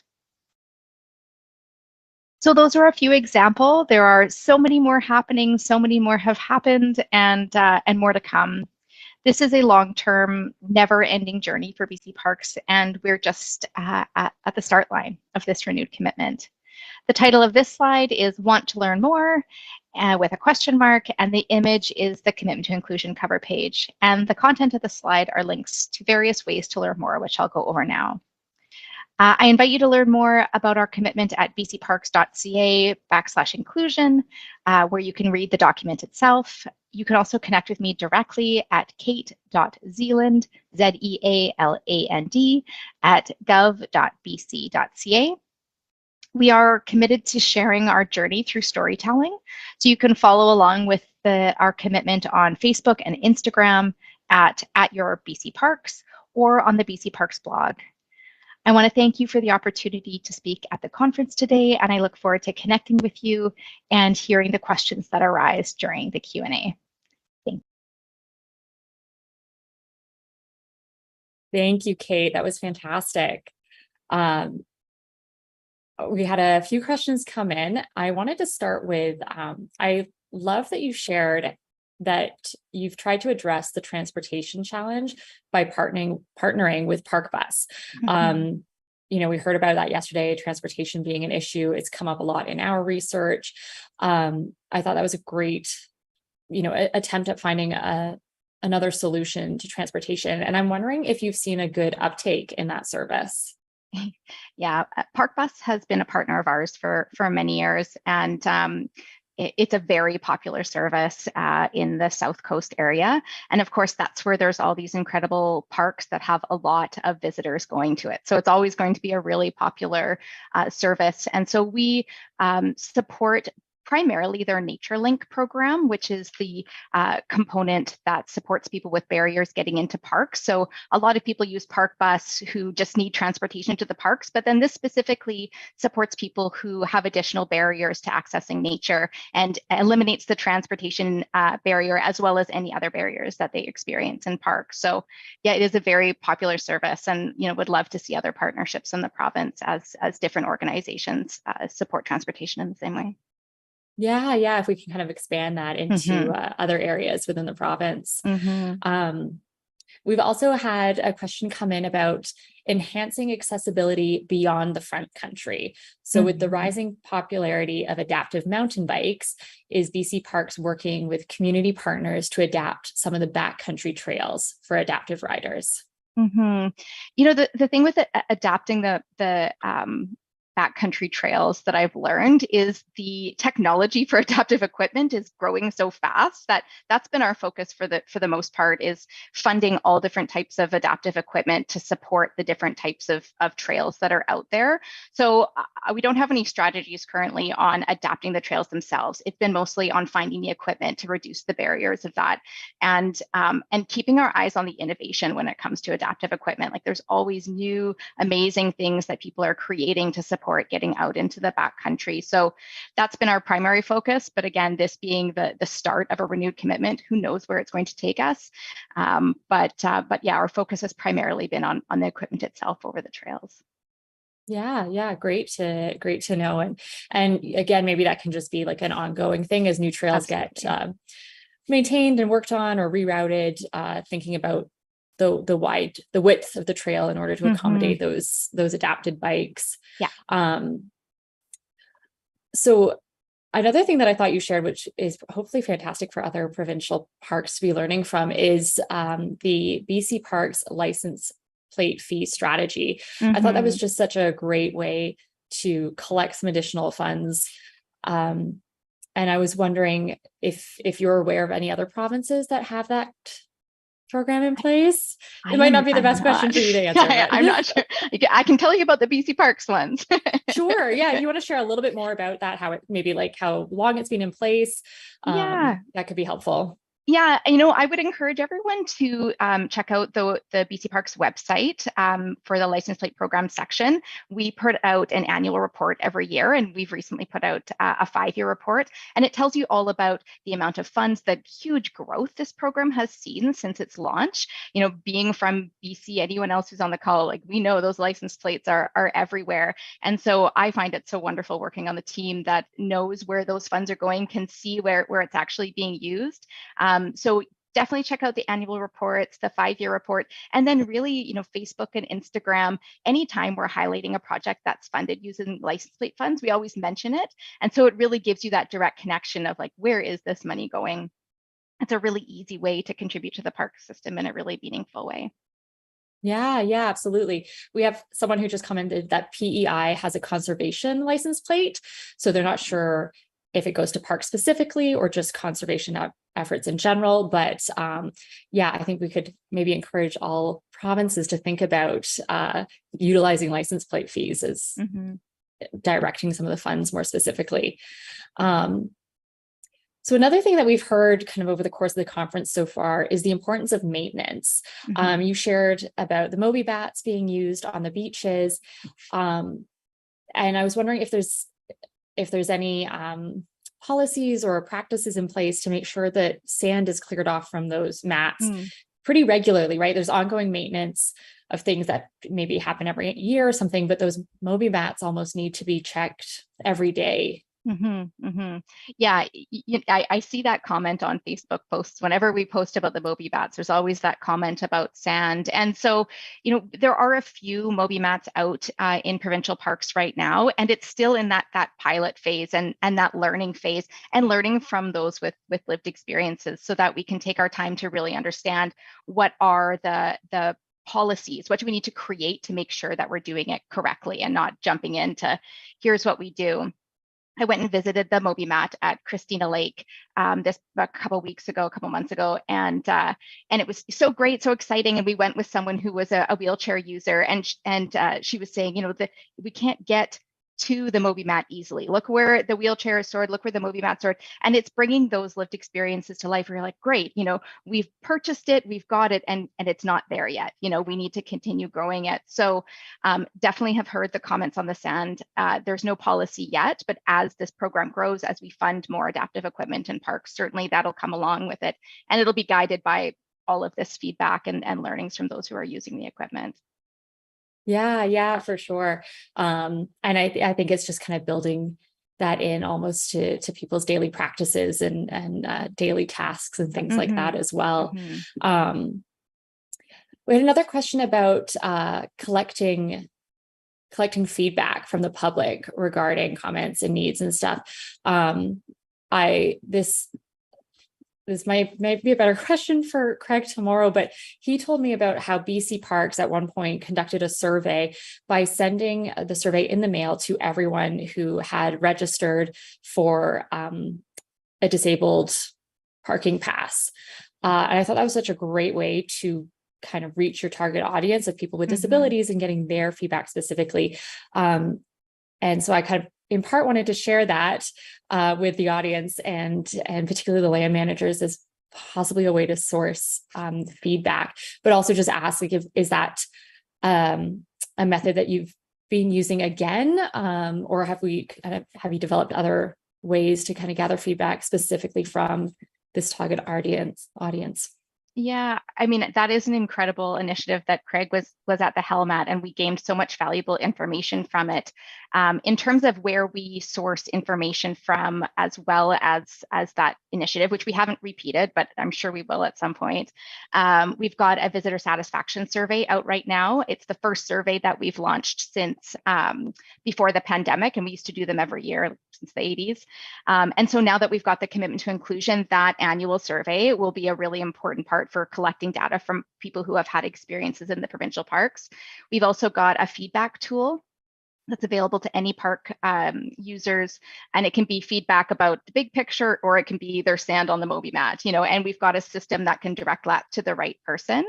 On a bigger picture scale, the province itself has a BC demographic survey out right now, which is focused on identifying areas where there's racism in public services and looking at ways to remedy that. So another group that's working on data collection within the public service that we can tap into.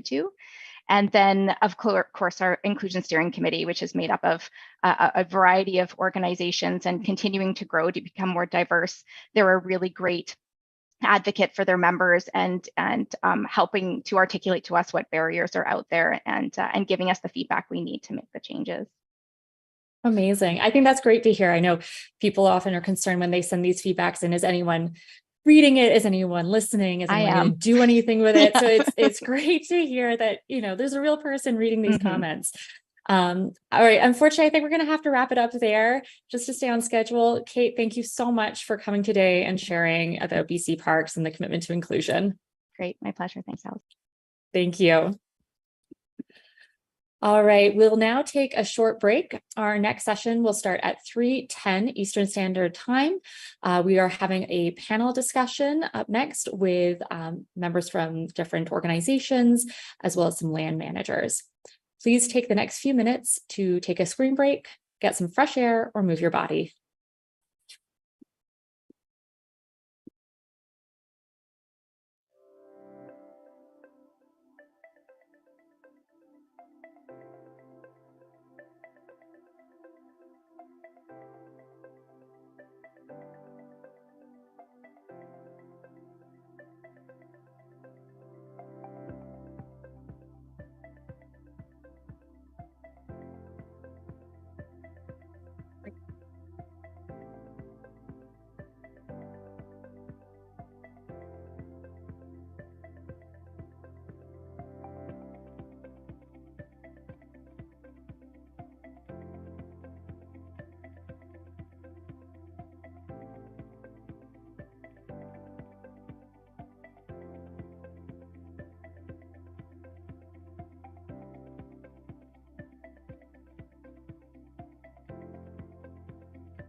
Welcome back, everyone.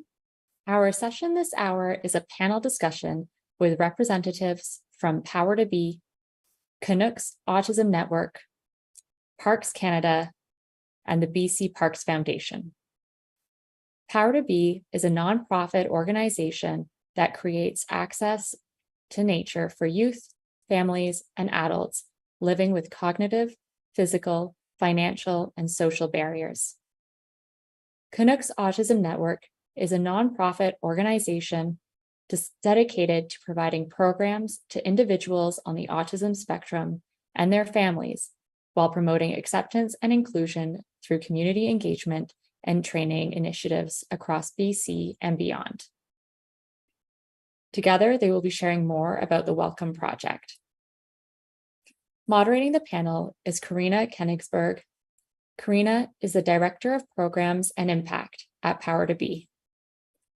Karina has a degree in child and youth care and leads with an ability-centered approach. She has worked closely with different park sectors and other like-minded organizations to create more access to the outdoors and align on practices to live by a universal approach. Joining her today is Claire DeLong from Parks Canada, Taylor Sands from Canucks Autism Network, Rory Moorhead from BC Parks Foundation. Claire currently works as a project officer for the Ministers' Roundtable on Parks Canada. Her previous roles with Parks Canada have included Public Outreach Education Manager, Learn to Camp Coordinator, Visitor Experience Product Development Officer, and Visitor Services Team Leader. Taylor is currently the Manager of Training and Community Engagement at Canucks Autism Network, but has worked in various Parks Canada roles at Fort Rod Hill and Fisgard Lighthouse, Fort Langley, and in Vancouver. In her current role, she oversees a team who coordinate autism trainings and create accessible resources for community organizations. Rory is the Discover Parks Manager at the BC Parks Foundation. Rory believes that time outdoors in parks is good for the mind and body and is set on helping as many people experience it for themselves as possible. Working with BC Parks, Rory heads up the team of Discover Parks Ambassadors, who offer interpretive programs for visitors throughout British Columbia's provincial park system. Welcome, Karina, Claire, Taylor, and Rory. Thank you. All right. So Karina and I are going to be moderating this panel. And when you answer, it'd be great if you could just start by stating your name. It'll just help some of our audience members identify who's speaking. So I'll ask this first question to Karina. Can you start by telling us about the Welcome Project, how it got started, and how it evolved? Yeah, that sounds good. Thank you. And just for those as well, from a descriptive point of view, I'm in a black sweater with a red shirt and have big curly hair, and I'm very grateful to be here on the unceded territories of the Hosseinich people in British Columbia. How this project got to be was seeing a need from the participants that we work with, as well as community partners, that people were accessing our services and accessing the parks, but they were limited to be able to go to the parks independently. And that sense of independence is really important to Power to Be and many of the organizations that are presenting at the conference. And so I started to see a bit of a pattern of how could we break some barriers and some challenges that individuals with different experiences are facing when they want to access local, regional, and national parks independently. And so instead of thinking about just forging one relationship, I thought about from the participants' lens, and that sometimes folks don't know if they're in a local park or if they're in a regional park or in a national park. So how great would it be if we could align with the park sector and start to have relationships where we could work together to create similar standards of approaches, as well as really looking at what are those universal different types of modifications that we can make. So I was invited to a session that BC Parks hosted that was about a very specific area in the Sea to Sky corridor, really looking at some of the overcrowdedness, some of the other themes that were coming up. And I just looked around at who the audience was that was attending the same session, and I found Claire, who was there representing Parks Canada. So at the break, it was really just connecting with her very quickly about a very high level idea of could we chat a bit further about looking at how to connect to the local BC park sectors. And then the other realm of that is also making sure that we're bringing in a wealth of experience. Power to Be supports all ages and all different abilities, but we work not in isolation. And so partners like Canuck Autism and the Intercultural Association of Victoria were on the top of my mind to bring in pretty early on to also share their experience so they could support around some of their approaches around neurodiversity, as well as folks that are coming from different countries and cultures, the newcomers and immigrants, and getting their lived experiences.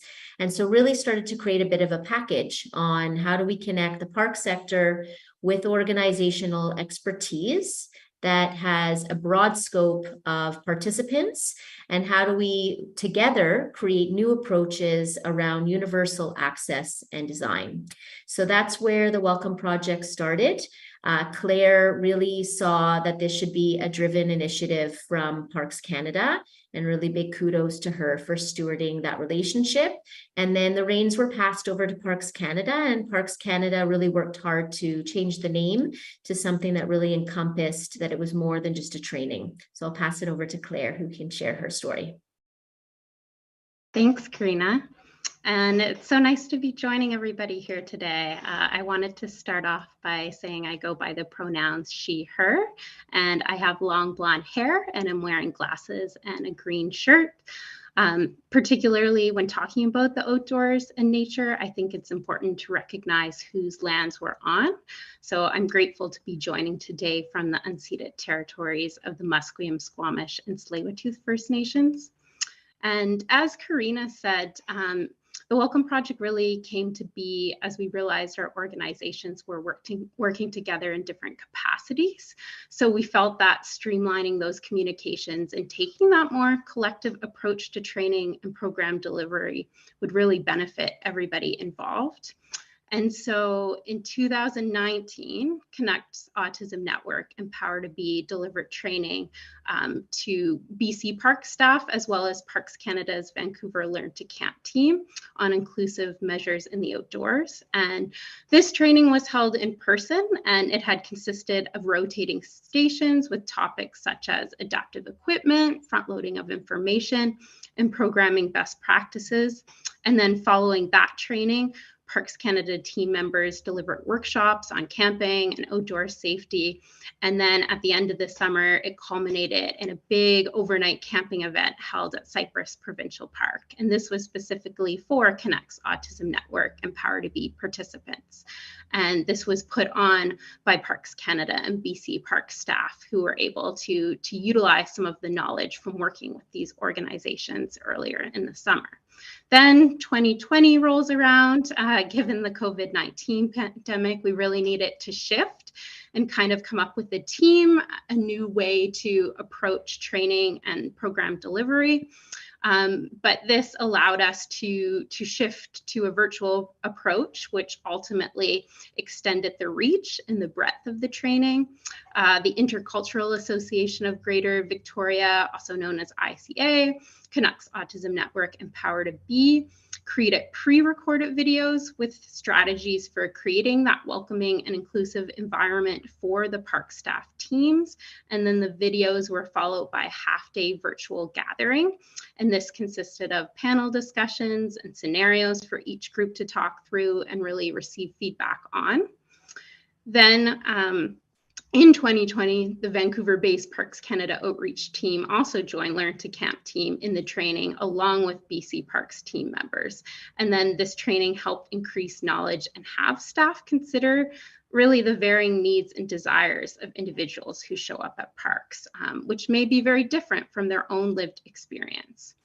And as a result of this training, Parks Canada Outreach and Learn to Camp teams put on virtual workshops on camping skills and other environmental related topics for Power to Be and CAN participants.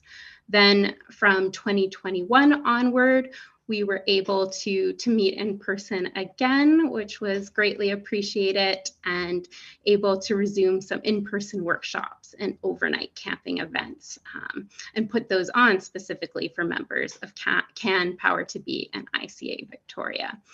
And from 2021 onward, BC Parks Foundation ambassadors were able to join in the fun. They were able to join the training, really expanding the overall conversation and impact. So that's a little bit about the history and progression of this project. I'll pass it back to you, Allison. Thanks. This might be a good time to have Taylor and Rory just provide like a quick introduction of themselves. Taylor, would you like to go first? Yeah, I can go first. So my name is Taylor Sands. I use the pronouns she, her, hers. My physical description is I am wearing an orange fleece. I have medium length brown hair. And I'm also, like Claire, joining from the traditional unceded territories of the Musqueam, Squamish, and Tsleil-Waututh nations. Thank you, Taylor. And Rory? All right, over to me. So Rory here, coming from the BC Parks Foundation. I'm coming from the Musqueam, Semiahmoo, and Kwantlen First Nations territory. I have short dark hair, a short stubbly beard, and I'm wearing a mustard shirt this morning. And I manage the Discover Park Ambassador program for the BC Parks Foundation.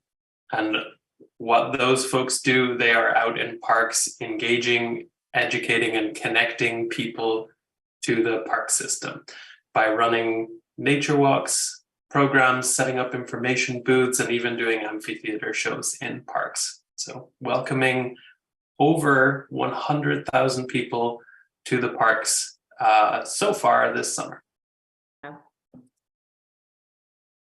Wonderful, thank you. Awesome. Well, yeah, we'll jump over to Rory to start with, and then Claire, we have a question for you as the park sector folks representing today. What do you feel has been one thing that's been valuable in working together to create more access in our parks? Okay, so Rory here again. I think, honestly, why go alone when you can go together? It's something that I carry in everything that I do. And I think a lot of the folks who work at the BC Parks Foundation have the same mission. I could provide some of this training myself, having many different types of groups, but having the knowledge, expertise, and experience from all of these other organizations is really invaluable. And it is much better coming from the experts and people with that true expertise. So I think that's the most valuable part for me. Thanks, Rory. And over to you, Claire. Thanks. So Claire here. And I'd say, as Rory mentioned, really being less siloed in our approaches and learning from one another is just one benefit that really is top of mind. So as some of the other presenters had mentioned this morning, the COVID-19 pandemic saw so many people flock to parks and natural spaces as a place of refuge. And Vancouver is a city with unparalleled access to the mountains. So it is really important that folks are equipped with the knowledge and skills to explore safely. And I found that this collaboration has led to shared programming approaches, such as working together on joint program scheduling, finding common messages that all team members from all partner organizations can deliver. We also organize rotating teams to provide trailhead programs and booths at frequently visited sites in the greater Vancouver area during the summer to help deliver consistent and a greater breadth of safety and educational messaging. And I find for Parks Canada, the work accomplished together with the project partners has truly extended the reach of both our Learn to Camp and outreach programs. BC Parks has provided the venue space for Parks Canada's camping trips that had participants attend from Connect's Autism Network and Power to Be in Metro Vancouver, and they really help select nearby green spaces to make that programming that much more accessible. There. Thank you. This is just, I think this is such a fantastic opportunity for people to be learning about what you guys did and how you made this all happen, and hopefully it can be recreated across the country. So when we think about supporting people with different abilities to access parks, what was something that the organizations, so the Canucks Autism Network and Power to Be, what were you guys able to share with the park sector staff? So Taylor, maybe we'll start with you. Yeah, thank you. Taylor speaking.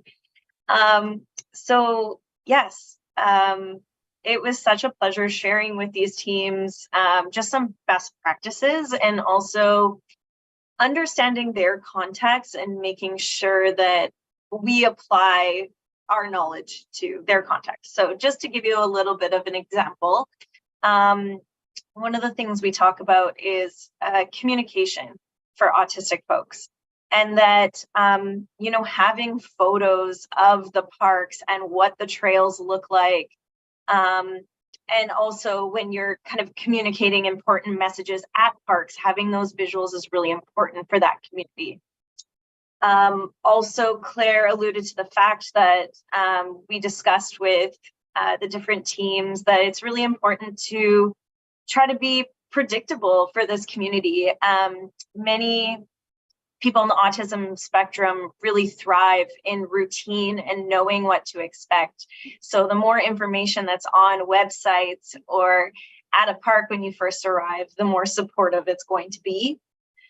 And an example of this is it's just been so wonderful that we've ran so many of these Learn to Camp events because the reality for our population is they feel really safe doing programming with us. And we had 200 families on the wait list every single year for this program.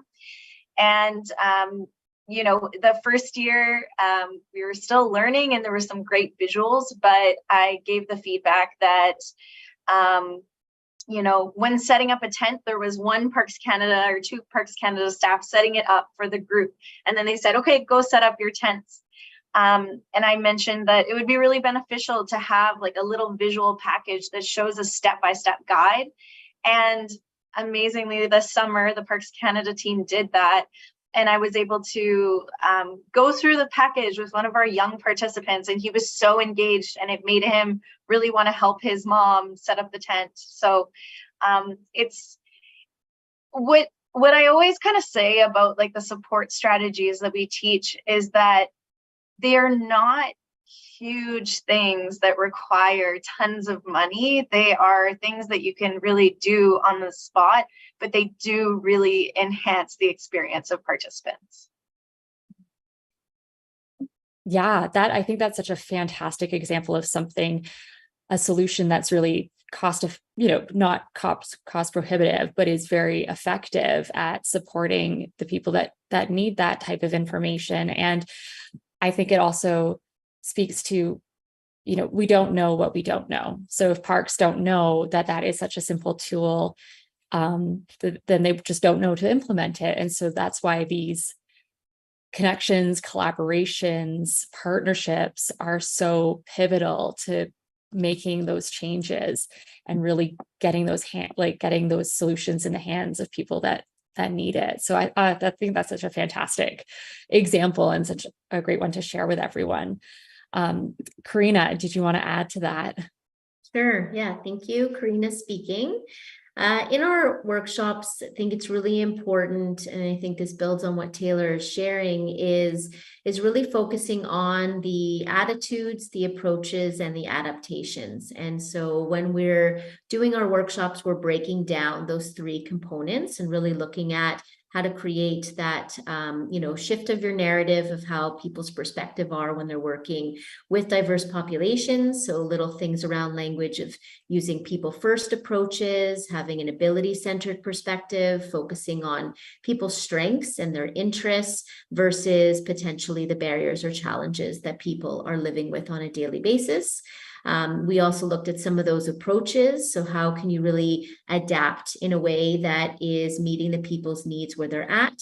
So philosophy we shared with folks is around what we call comfort and mobility and stability. And so when you're making physical adaptations as well as psychological adaptations, how are you making sure that you're doing things so people are still really comfortable, they can move around and enjoy the experience, and that they feel that sense of stability, again, from an emotional and physical point of view. And when, we speak about those adaptations, how are we doing it in a way that is, as we learned from a gentleman named Norman Kunk, is fun and fair and authentic. So not stripping everything that's exciting about the adventure that you want to do, but doing it in a way that still keeps that authentic experience, but also modifying it so that somebody can achieve the same goals, to Rory's point of not going alone, just being able to have that social component, being connected to other people, because we really do believe that inclusion is everyone's responsibility. And that comes from folks that work in the parks to the people that are going to recreate and enjoy those spaces.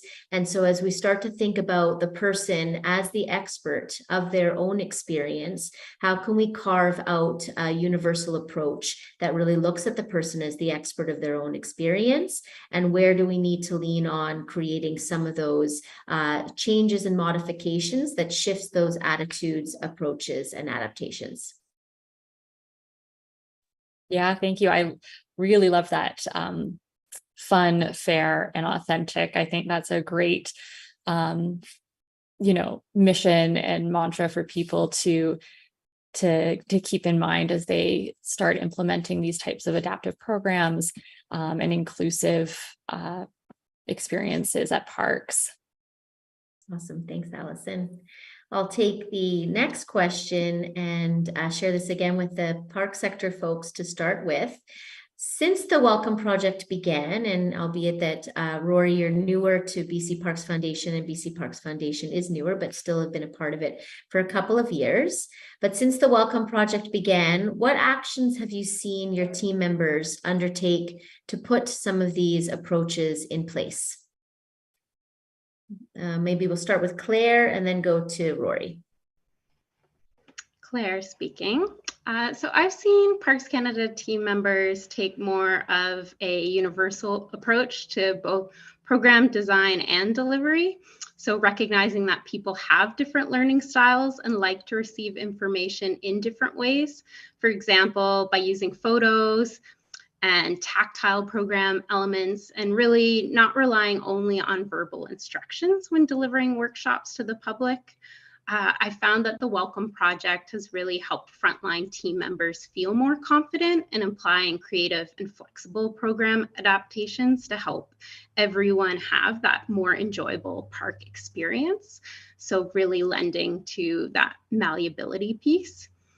And I find the importance of creating detailed schedules of programs for participants is something else that has been applied by the team as a result. Participants that are trying camping for the first time may be nervous, therefore front loading the information so people know exactly what to expect really helps alleviate some of those anxieties folks are experiencing. Also, being open and actively seeking feedback from participants and partners has really allowed our team to create program modifications to improve that experience for park users. For example, as Taylor had mentioned a little bit earlier, we did receive that feedback that having one tent setup demonstration for an entire group at an overnight camping event was a little overwhelming and challenging for families to remember all those individualized, nuanced steps to then go back and apply at their own campsite. So as a result, this year, we did have a camp leader assigned to each family group for that tent setup process. The team also provided step-by-step photo instructions that were given to each family when they joined. And this really made for a more comfortable and better learning experience. As Taylor had mentioned, the idea of social storybooks, so walking folks through what to expect at an overnight camping experience was something else that staff have taken and ran with. And also having some sensory support mechanisms on hand, such as noise canceling headphones, fidget toys, and the idea of a quiet tent, so that if folks are finding the atmosphere is a bit too noisy, they do have a space to go off on their own for a little bit. Awesome. Thanks, Claire. Over to you, Rory. All right, Rory here again. So how I see the Welcome Project having affected the BC Parks Foundation and the Discover Park Ambassador Program, there's a couple of ways. The first being a closer relationship with organizations like Power to Be and Canucks Autism Network, being connected in a way that we can invite their groups out to spend time in parks, and they can be confident in the fact that our staff have received training to be able to adapt to whatever group shows up on the day. I think those are super valuable connections, and it has spread even a little bit further than the group from the training itself. So we have groups from Mosaic, from Immigrant Services Society. There's all sorts of groups that are now confident in our staff's ability to provide a welcoming experience for them. And that's really exciting to see. The confidence that the training gives our staff and ambassadors on the front line is amazing. In our weekly check-ins, quite often there will be highlights from teams around the province who have had an interaction with a park visitor that they're really proud of, having used some of the adaptions that they've learned through this training. And I keep a list and a record of them, and maybe I should share it with the team at some point, but it's really great to see. Over the Parks Day weekend, there were a number of groups out in parks, and the connections with the Power to Be groups and the Canucks Autism Network groups were everybody's highlight of the weekend. They feel confident in providing a amazing welcoming experience, and I can't thank everybody enough for their work that they've done on this project. It's just so great to see. That's awesome. Thank you, Rory. I think another neat piece is both Parks Canada and BC Parks ambassadors, and that connects to BC Parks. They're across the region, all across BC. And so when you think about the ripple effect or the collective impact approach, we're able to unify approaches across a whole province. And so even though a lot of examples we're all sharing are near Vancouver in the mainland and on Vancouver Island near Victoria, there's also an element that's really cool about actually working virtually gave us a means to have a larger reach. And there was over 45 different park staff from both Parks Canada and BC Parks Foundation that had their summer teams come to our workshop, where they could then go back to their regions and think about those little connections that are being made in more remote communities, in different types of communities that otherwise wouldn't have as much access, and how that ripple effect of change is being perpetuated. So that's just a little addition I'll add there. Yeah, I think that unification of approaches across the national and provincial parks is really amazing. And and hopefully a standard that we can sort of work towards spreading across the country, because I've heard it from land managers, both national and provincial, that often visitors don't always know if they're in a national park or a provincial park. And in some cases, they might not really care. They're at the park to be outdoors, and they want a good, inclusive, accessible experience. And so if we can kind of unify that approach that everyone's taking at their parks, then I think we'll be that more further ahead in making sure that visitors, when they visit any park in Canada, are having that great experience that we all want them to have. So I think this is just a wonderful example you guys are sharing about how you made that possible in BC. So I have another question for Taylor and Karina. So what are some other projects that you guys have supported the park sector on with this partnership and possibly beyond? So Taylor, we can put it to you first. Yes, Taylor speaking. I do want to say that the benefits have been really mutual. So I might start off with some of the things that we've helped with, but I also want to acknowledge what Parks Canada and BC Parks Foundation have also done for us. So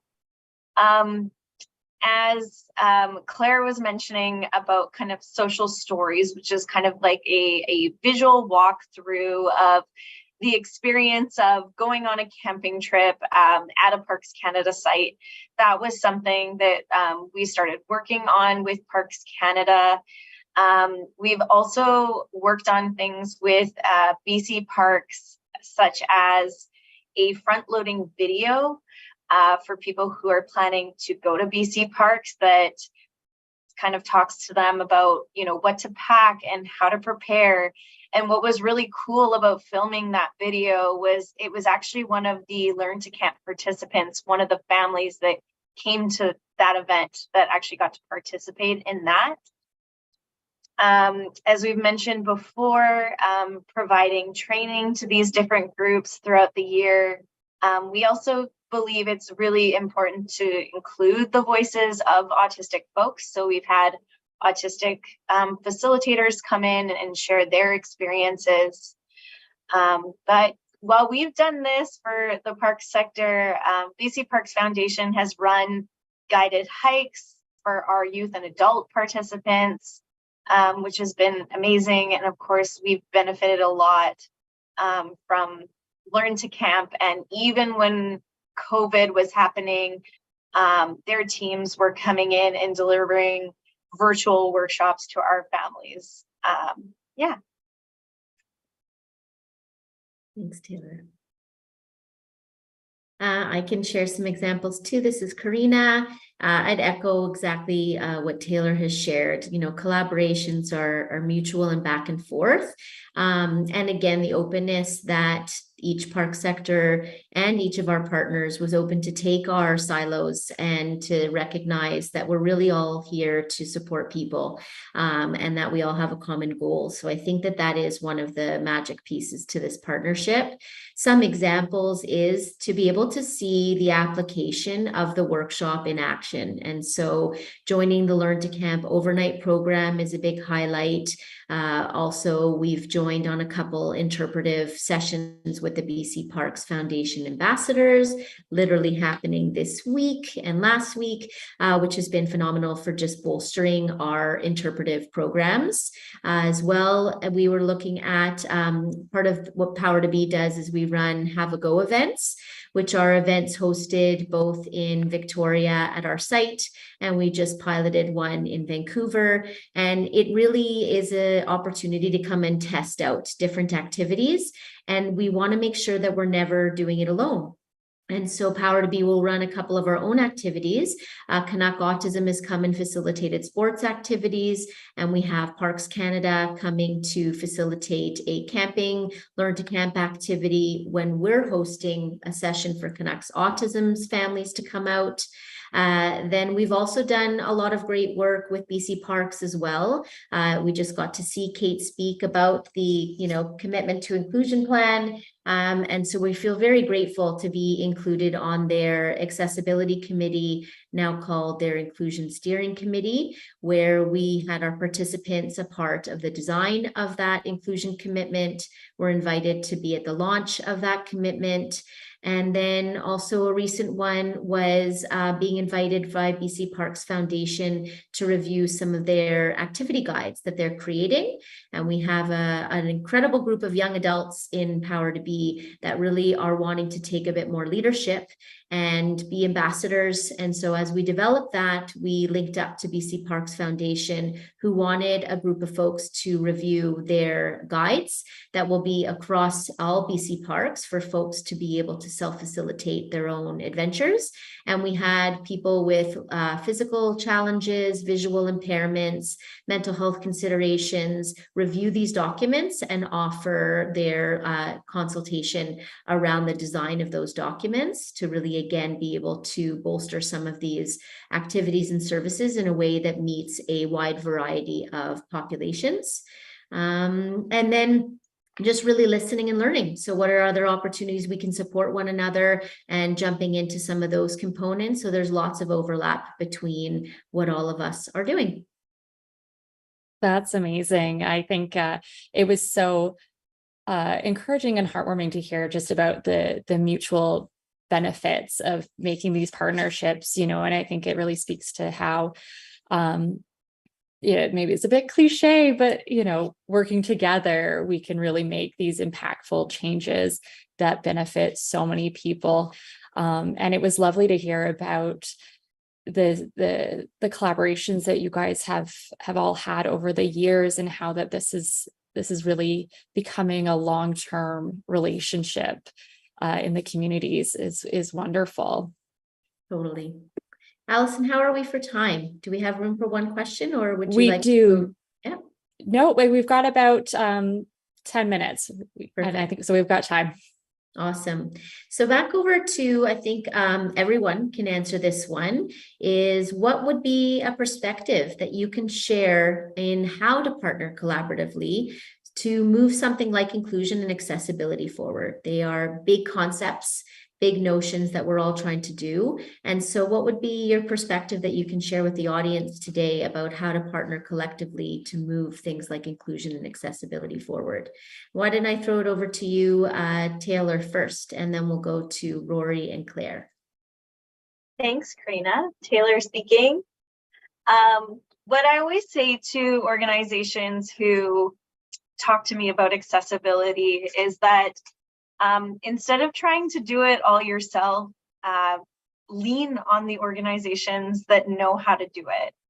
Not only because they know how to do it and they can share their knowledge, but also because they have those connections with communities. So I have seen different organizations set up amazing, accessible, inclusive events, but if you don't have that network of people that you can invite to that event, it won't be successful. So really lean on those organizations. And also with those organizations, oftentimes those populations really trust that organization, which helps as well. And another thing about partnerships is you've heard examples today of us working together as a collective. And it's great to have this big team, but I also think it's worth noting that these smaller little activities that we do together are also just as beneficial. It's really important to note that all of our organizations have very different missions and visions, but there are ways that we can be creative together to fulfill those that don't always include the entire group. And the last thing I'll just say is we are so much more creative as a collective. There are so many things that we have done with this Welcome Project that I would have never thought of. So I think having all of these individuals and their creativity and their innovation is also beneficial. Thank you. Over to you, Rory. Hey, Rory here again. I think it's really tempting to be self-reliant. But as you can see from this, there is a real mutually beneficial, it's just really mutually beneficial for everyone involved in what has been created with the Welcome Project. And it really just shows you don't have to do it alone. And no matter how tempting it is to go it alone and try and put these pieces in place by yourselves, guaranteed that there are other organizations out there who are trying to do something similar and would be keen to jump in and make something bigger that has a wider impact. Because at the end of the day, the impact of the Welcome Project is huge now. If you think about all of the people that it touches in terms of park visitors, the staff who are receiving the training, them going out into other industries afterwards, perhaps, it really just shows that it is beneficial to everybody in so many different ways. So I'm all for it. Connect with organizations in your area, connect with us. Yeah, let's see where this can go. Thanks, Rory. Over to you, Claire. Thanks, Claire speaking. So I think working together with partners with different expertise and experience really is foundational to achieving the project's goals. The following terms, collaboration, partnership, joint project, they can mean different things to different organizations. So it really is important to define the terms, discuss the roles and expertise of each participating organization, and identify those gaps together. And then getting clarity on these aspects from the outset of the project is important, as is being open to change along the way. Also recognizing the importance of project partners, having the drive and commitment to implement and adapt the project and make it work despite employee turnover. I feel that Welcome Project is a good example of the resilience to continue successful initiatives during times of change. And it really has been great to see how it's been molded and adapted over these past several years. And I think I can say that everyone on this team is really open to a growth mindset, and that perpetual learning really moves collaborations like this forward. Thank you, Claire. The only last pieces I'll just add, which I think echoes what everyone has said, is, when we look at these types of collaborations, a philosophy that I like to share with people is what we call kind of the 4 Ps, and think about that overall purpose and what are you trying to achieve and how can you do that through collaboration and partnership. Who are those people that you want to reach that maybe are underserved or living with more complexities or aren't able to access those places? So that brings us to the other P of the places. Where do you want to go? Where are the people naturally drawn to, but where are also those beautiful, magical places and spaces that the park sector is wanting more people to learn about that maybe is not being currently used as often? And then what are those practices that you need to think about when you are thinking about, okay, we want this place to be super accessible. We need to learn about modifications or adaptations or how to greet people in a welcoming way so everyone feels that sense of an approach that is super inviting and inclusive. So think about those 4 Ps in your own regions. And sometimes that involves multiple partners. As this is an example, there's aspects we could have done this alone, but why would we? Bringing in amazing people and organizations like Canuck Autism and the Intercultural Association of Victoria to just share in their perspective, and then other park sector partners really did make this a larger model that will outlive everyone as an individual and really perpetuate that sense of inclusion moving forward. So thank you everybody for today as well. Back over to you. Thank you. Thank you all so much for joining us today. I think this was a wonderful discussion, and learning about this project and how you all came together to make it possible was really so valuable. So I'll say thank you, Rory. Thank you, Taylor. Thank you, Claire. And Karina, thank you so much for moderating with me today. It's always a pleasure. You as well. Thank you. All right, thank you, everyone. We had a piece of feedback today, and I want to make sure it gets captured in the conference because I don't think it's been touched on yet in the presentations, and that is the importance of hiring people with disabilities at parks, particularly in positions of leadership. This really is an important step in ensuring access is included in high-level program decisions. So just a thank you to the audience member for sharing that. We weren't able to take questions during the panel, but any questions received have been captured, and we will be sharing that with the panel. And that concludes our speaker lineup for today. Again, I want to say a huge thank you to all of our presenters who shared their stories and thoughts and work with us today. We really are so grateful for you sharing your time with us. Just a reminder, if presenters shared contact details or website links, those have been added to their bios on our website. We are also going to put the Outdoor Standards Technical Committee feedback link and the Parks Ontario feedback links in the chat right now. Those links should be clickable. I think we have fixed the hyperlink issue in the chat.